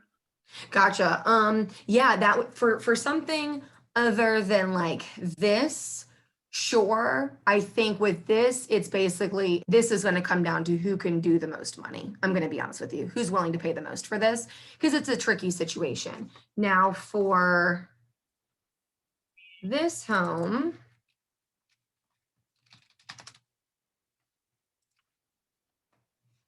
okay, for this property, can you see that? Okay, this one indicator, this one was a little bit different. This is a cute home. We had, like I said, probably 15 showings in a week. It's now under contract. This one I was taking phone calls to all day long because there's emotion involved with this sale. Investors have no emotion. It is all logic. It is all numbers. And all I care about is give me your best offer, who has the lowest due diligence, who has a closing that fits what my clients would want, who has the highest money that they're spending, right? Stuff like that.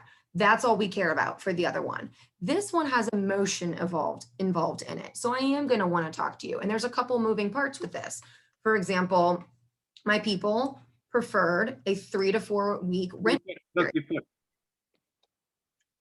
You put call on this one. Yeah, I put call. I'm very high D. I tell you exactly what I want you to do. And if you can't follow it, we're not going to get along. Does that make sense? Because I wanted you to call me. I'm very intentional with my words. The rent back. So we talked about the rent back in our class today, guys, that temporary occupancy. Let's speak to that, Katie, as your agent, of what that means to your client. We have not found the home that they're going to be living in yet. So we are going to need a little bit more time to find that home. There's just nothing coming up really in that price point where we're looking. So that's why, because we don't know their closing period yet, we prefer it. Do we need it? No, but I don't want them to have to move potentially twice. And then when you get that, we talked about this too, when you get that objection of, hey, I want to sell my house because the market's so great, but I really don't want to get back into the market considering how buyers are getting treated right now. So I don't know where I'm going to go, even if I wanted to sell my house right now. What's kind of your script for that? I'd be like, great, Keller Williams has partnered with a couple programs that would allow you to purchase and then sell.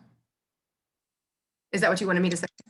Well, no, I think the Delana just made a noise because that's what she said. Perfect. And like Homefront and Keller Offers and all that stuff kind of allows people to do that now. Mm-hmm. And Homeward. Homeward. Another program out there called Ribbon.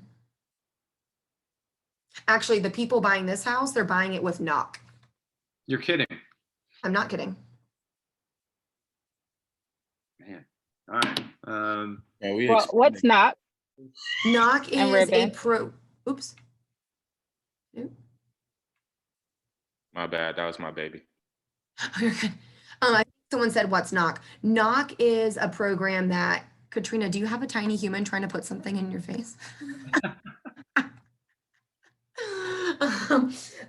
Knock is a program that will buy homes, and it's kind of like Open Door and stuff like that, but they'll buy it for you, or they'll purchase the one that you're currently living in.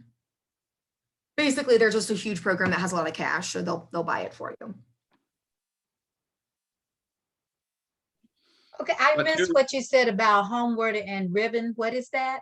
Those are programs that will purchase the home in cash in your name. They get you fully underwritten. They buy it in cash, and then they basically buy it for you so that you can move in and then you can sell your home while it's vacant.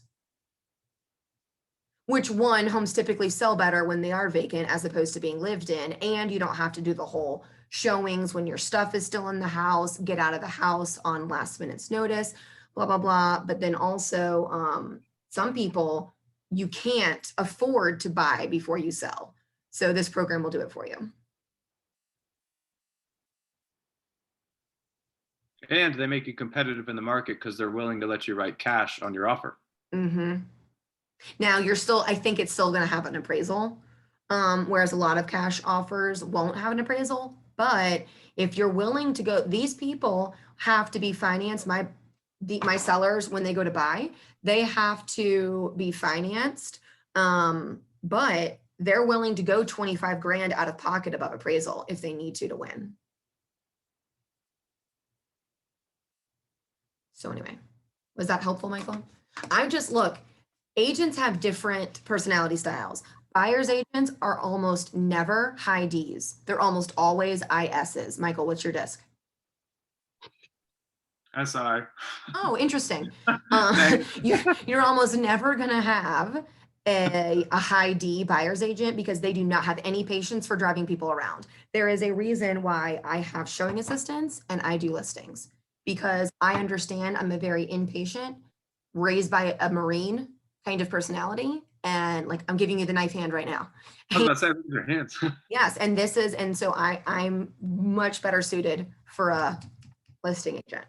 And I'm very, like I showed you, look, this says call Katie Staples. The other one said in all caps text, and I still have so many people calling me. Follow the directions. We're very intentional when we put those directions in there. Now, it's different. If you wanted to text me and say, hey, I had a couple of questions, I had some really nice text conversations with people. But guess what? If I'm on a Zoom, if I'm doing this, I can't call you. I can't answer your phone. Or a lot of times you're going to ask me the questions I've already answered. I can't tell you how many people have said, can we get in early? No. And I'll say this in a sassy way, per the private remarks, there are no showings until the open house Saturday 1 to 4. Thanks. Like, I want to help I have you a guys be question. I have successful. a, Katie or Michael, I have a question about the closing attorney. So who picks the closing attorney? Is that the lender who does it, or how does that work? So typically you as the buyer's agent get to pick who you put on the contract because you're the one writing the contract. Now, keep in mind that the closing attorney technically represents the lender, and technically the lender represents your buyer. So technically you as the buyer should be the one who picks it. However, it is a nice thing to maybe ask the listing agent if they have a preferred closing attorney, just to kind of show your flexibility. But then make sure that if they do have one, that you at least Google and call and make sure that they're real estate attorneys, they have good experience and they've got good reviews before you just agree to a closing attorney for a listing agent. Okay, thank you. But typically the buyer would choose because you write the contract.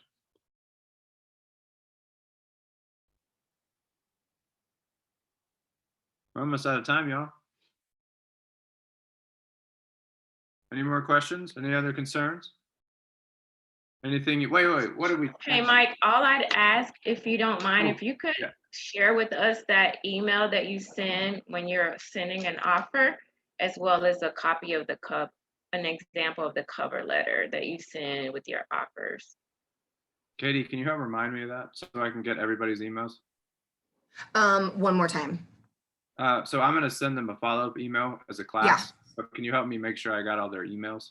Yes. In fact, if you send it to me, I'll make sure that Stacy gets it and it gets sent out to everybody in Ignite. All right. Thank you. Mm-hmm. And then option money, guys, that is very helpful these days. But I'll send out, I'll put a little note in my email too that kind of further describes how option money works. But that's been winning a lot of transactions for my buyers lately. Yeah, I like that option money. Mm-hmm. All right, do we need to take a photo or do we actually have to wait until 4? We have 18 minutes. What? Oh, I thought we were done at 4. Michael's face. Some other classes ended at 4 We've ended at 4. We've ended at 4 before. We've ended at 4 before. Okay, so we get to wait. What is it? So it's 4:20. No, we've ended at 4 before. I think the 15 minutes is in case we need to go over. No, it's because of the break. Because we take a break, huh? It's because of the break. I will ask Stacy, but I I'm mean, were they seriously thinking about not giving us a break during this class? Because that would be ridiculous. Well, while I'm asking Stacy, if y'all would please keep asking Michael all of your awesome offer questions. All right, real quick, option money. All right, so you guys remember what we talked about with option money? Yes. Hey, I have a question real quick, and I missed it because I did have a tiny human trying to throw slime in my face. But what is the difference between knock and homeward? Michael. I'm sure their fees are slightly different. They have certain different, like, kind of miniature things in their contracts. Their overall goal, I think, is the same thing. I'm sure there's just slightly different nuances to how they handle the contract. Does that sound about right? I'm sure it's very similar. It would just be like, I'm sure if you went to a knock on a Tuesday and then a homeward on a Wednesday, they might be offering you a different price for your home. They have different, I'm sure, algorithms for how they generate values for properties, kind of stuff like that.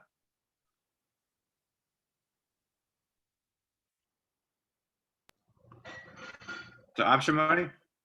Michael, does it go well with the buyer requesting option money? I would think that some buyers will say, hell no, right? Yeah, several actually do. It's up to you to script it so that they actually see it as a positive thing that's going to win them the house. So you mean don't call it a bribe? Is that what you mean? Yeah, kind of. I was like one. It's totally legal.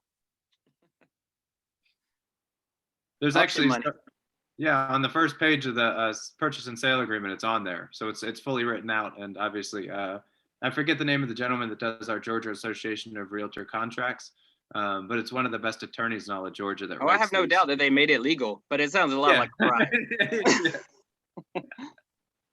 So can you Can you go over a scenario when you would use the option money again? It's any scenario that you think you might lose otherwise. How do you know? This is when it comes into building that rapport with the listing agent, and you kind of do that, hey, call me first. And hopefully, if it's a good listing agent, they'll call you and say, like, hey, you're in the top 3. Here are some terms that you could potentially change to make your offer the best. And then this is where it's kind of your job to be creative and to say something like, hey, I want to try to find a way to make this work. What if we potentially brought in option money?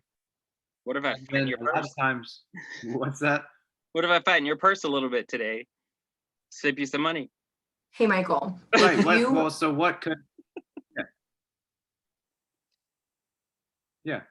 Hey, Michael, if you had FHA buyers who, it's not they were FHA because they didn't have money saved, maybe it was because of whatever reason besides cash flow, would you do option money if you were FHA going up against conventional and cash? I certainly would, yes. I think that if you can offer option money, and the whole point of option money is to try to explain to the seller what that could potentially mean to them. Like, hey, I know you've got a lot of expenses right now, potentially repairs that you guys want to make to the house, maybe moving expenses. What if we could offer you $2,500 that you guys could keep the day after you accept our offer? Would that be something that meant something to you? Nice. And then a lot of times the listing agent is going to go, I don't really know how option money works. Could you explain that to me? And then you get to explain to them what it means. And they're like, well, I've never even seen that before. We had a client recently, a seller, they got a home under contract and the buyer actually wrote into their contract, I'll purchase a 30-day home warranty for your seller between now and closing. And that was it's just about finding these little creative ways to kind of throw some interest at these listing agents. And so with you guys being at KW, you have every right to call any of us and kind of ask us what's working now, especially the instructors of Ignite. And we can kind of guide you through these tough situations and kind of give you some, I don't know, some ways to maybe make your offer look a lot different from what other buyer's agents are writing. That reminds me, you didn't give us your number, Michael. Well, number what? Your phone number, in case we need to call you. You can text me. Text you. Oh, we can text Katie, but we can call you. I'm just kidding. You want me to write it in the chat?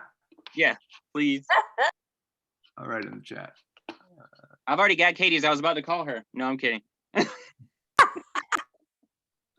have a question. You can call me about the Craigie house. Don't you dare start that conversation. I'm gonna call you about that black mold. Richland Creek. You call about Richland Creek.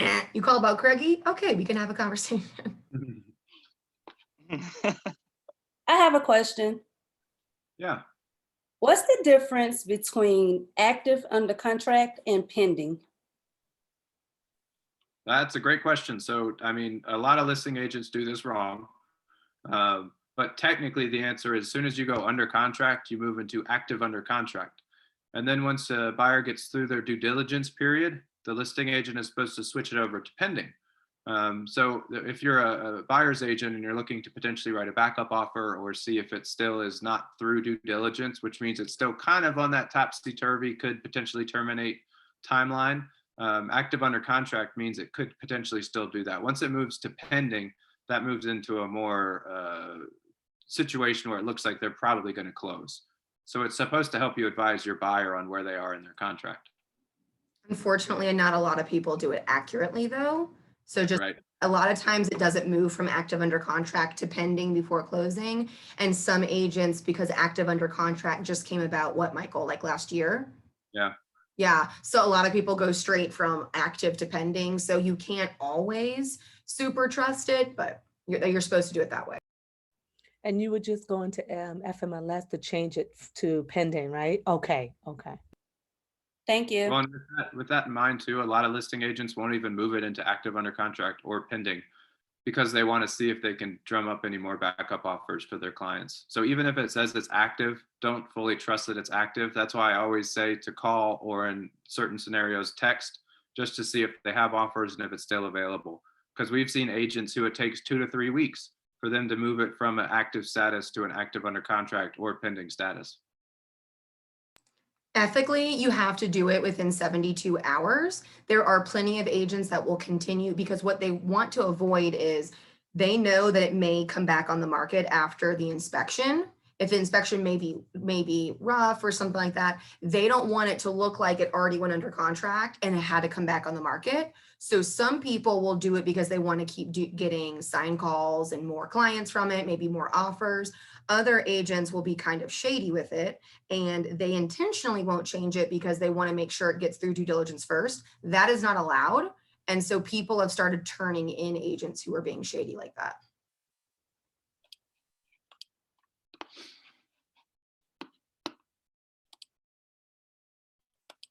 And Michael, Stacy did tell me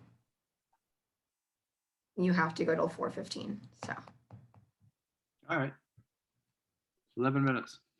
Come on, guys. What we got? Wait, I got 9 minutes. 9. Oh, sorry. I'm a realtor, not a mathematician. So what do you do if you're in a situation where the selling agent isn't offering a commission? The selling agent is the buyer's agent. You mean the listing agent isn't offering? Yeah, sorry, the listing agent. I'm sorry, you broke up. I didn't hear the question. What do you do if the listing agent isn't offering a commission? Oh, I know that, the I know listing you agent. can, yeah. So you're the buyer's agent and the well- listing agent isn't offering a commission. I know that in our buyer I mean- like the contract that the buyer would pay you. But then how's that conversation go? Have you encountered this yet? Yes. Or is this, so this isn't a hypothetical, you've actually encountered No, this? this is a current today situation. And there are plenty that are only offering like 1.5 or 2% too. Sure. I've seen that. I've never seen 0. I've seen $1. You've seen $1? Yes. Like they were that. And it was $1 is worse than 0 because now you're just being petty. So that's when you would probably have to say, all right, guys, remember that buyer brokerage agreement that we talked about?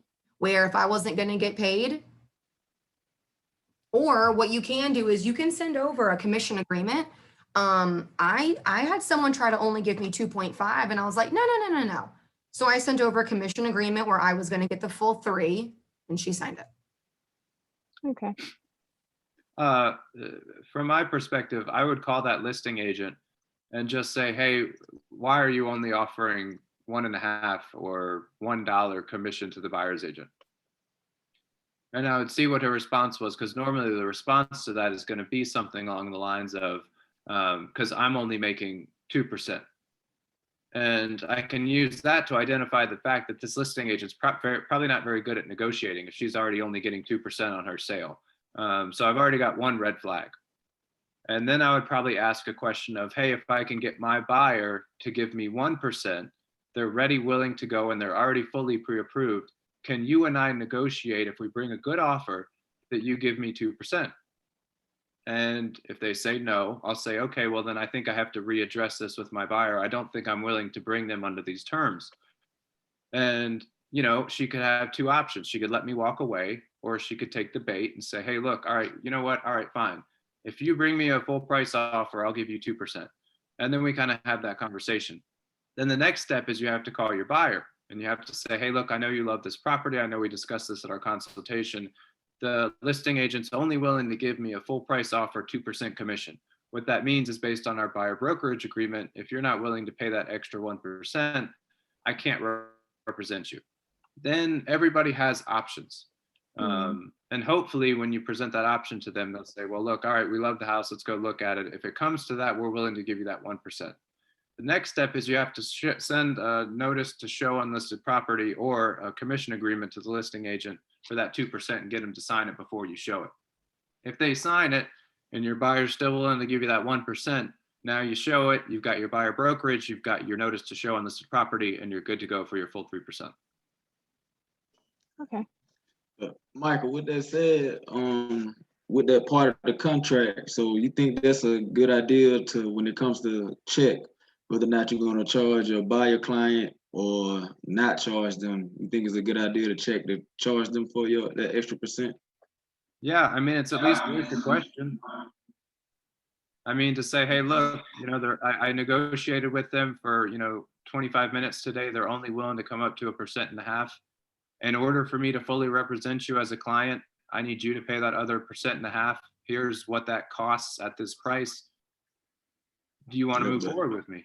What if you already have a buyer client and, that was part of to even get them to be a buyer client, they wanted you with the signing the contract on DocuSign, you had to check that form that you wouldn't charge them any extra if you came into this situation. No, because so I think what I understand your question, but the BBA says that they'll pay, they just agree that you'll get paid 3%. So whatever the seller or listing agent agrees to pay you, they'll just make up the difference. I guess. Now you kind of missing it. Because on the part of the contract where you're saying, okay, say you put 3% on that part of the contract, and it comes on. I know I'm not writing, but I've had the contract. I can tell you. It say, okay, all right, you're supposed to get paid 3% for any reason. The seller don't pay 3%. You as the buyer client, or the buyer client will pay the difference of my commission if I don't get the full 3%. You can either charge them the extra 3% or not charge them. You see what I'm saying? On that contract? Yeah, okay. So in the beginning terms of the contract with the buyer client, like say for instance, your buyer client bring that up. Do you feel like that's a good idea to charge them the difference in your commission? Okay. Yes, 100% of the time. Now, do they have a script on how you can persuade your buyer client on that? It doesn't mean you have to charge them. It just gives you the ability to, if you'd like to carry it out. So yeah, the script for me is, hey, look, we're going to look at houses. In my experience, and you can use this, in 6 years of me being in real estate, I've only sold one for sale by owner. And in that one for sale by owner, the seller gave me 2.5%, and my buyer had to come up with the other 0.5%. So that shows you how low of a percentage there actually are for sale by owners out there. But in order for me to provide the high level of service that I do and represent you as a buyer, I have to make a full 3% to pay off all my, kind of oddities. But yes, so if we do come across a scenario where the listing agent or the seller are not willing to pay my full commission, I would request that you do. If you're not willing to at the time that we find that house, maybe we decide that I'm not going to represent you. But that's a case-by-case basis. 95% of homes that are sold in Atlanta are not done without a 3% commission attached. So you can rest assured that we're probably not going to find that house. But if we do, that's something that we can discuss at the time. If you're not willing to pay the difference, we'll tear this agreement up and you can go buy the house on your own.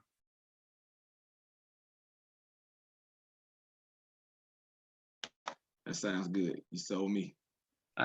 So I mean, it's just I just want to be honest and transparent. If it comes up, it comes up, and we can address it then. It probably won't, but if it does, we'll talk about it.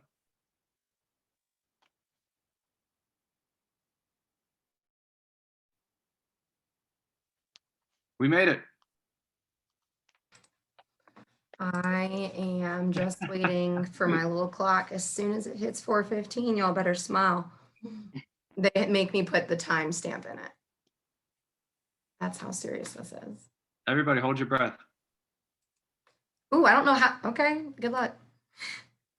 That can't be more than 45 seconds. Michael, thanks, Michael. This has been helpful.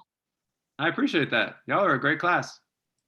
Thank you, Michael. Yes, Michael, this has been great. I really appreciate it. Make sure you put some things in the chat so corporate can see that I did a good job. Absolutely. Yeah, we have evaluations I just that we evaluated get to you and gave complete. you rave reviews. My man. I gave you all 10s and 20s. No, it's no 10s. It's only 5. All right, ready? Screenshot number 1.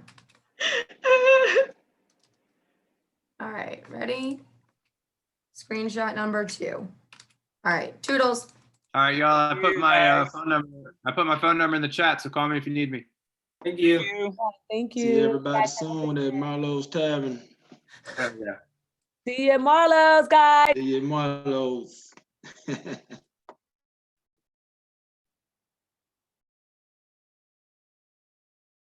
Hey, James.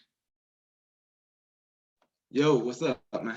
Give me a shout if you need me. It sounds like you got some good stuff going. You got some good questions.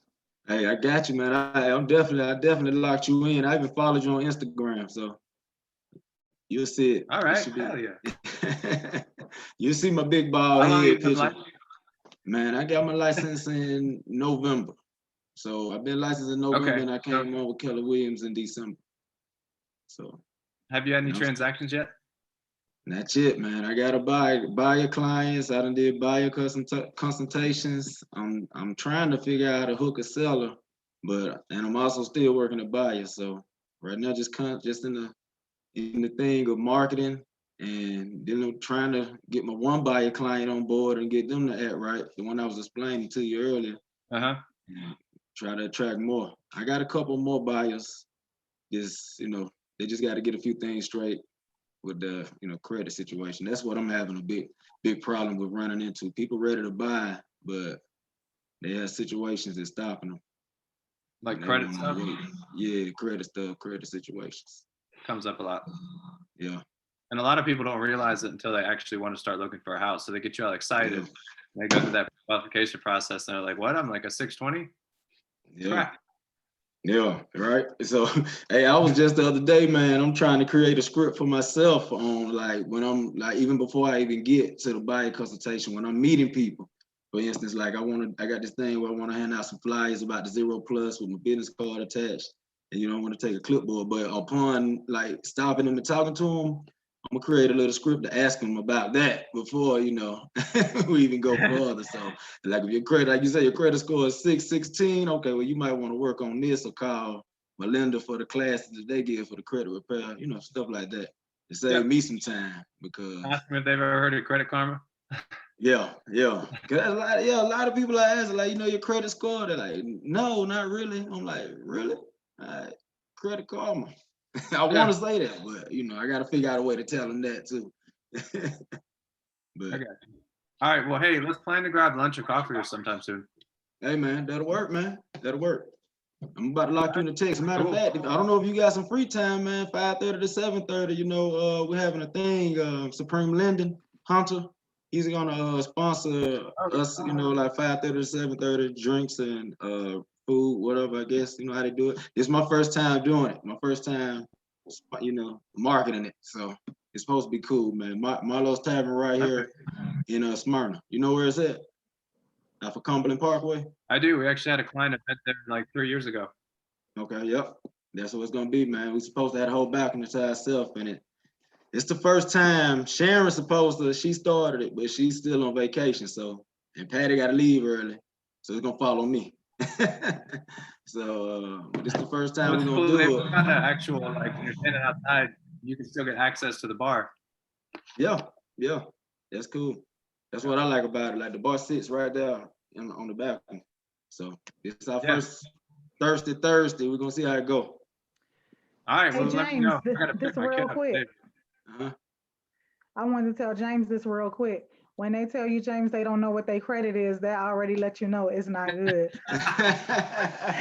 So you don't need a script. You already know what it is. You got to read them. If you got good credit, you know you got good credit. So when they tell you they don't know what it is, you already know it ain't that good. That's it, right? That's But it. all right, y'all. I had a ball. I'll see y'all next time. Thank you, All right, Bridget. Michael, for everything you taught us. Absolutely. Thank you for being here. Have a See good you one. later. All right, see you guys. Yeah, man. Hey, I got you locked in, brother. All right, shoot me a text, man. All right, man. All right.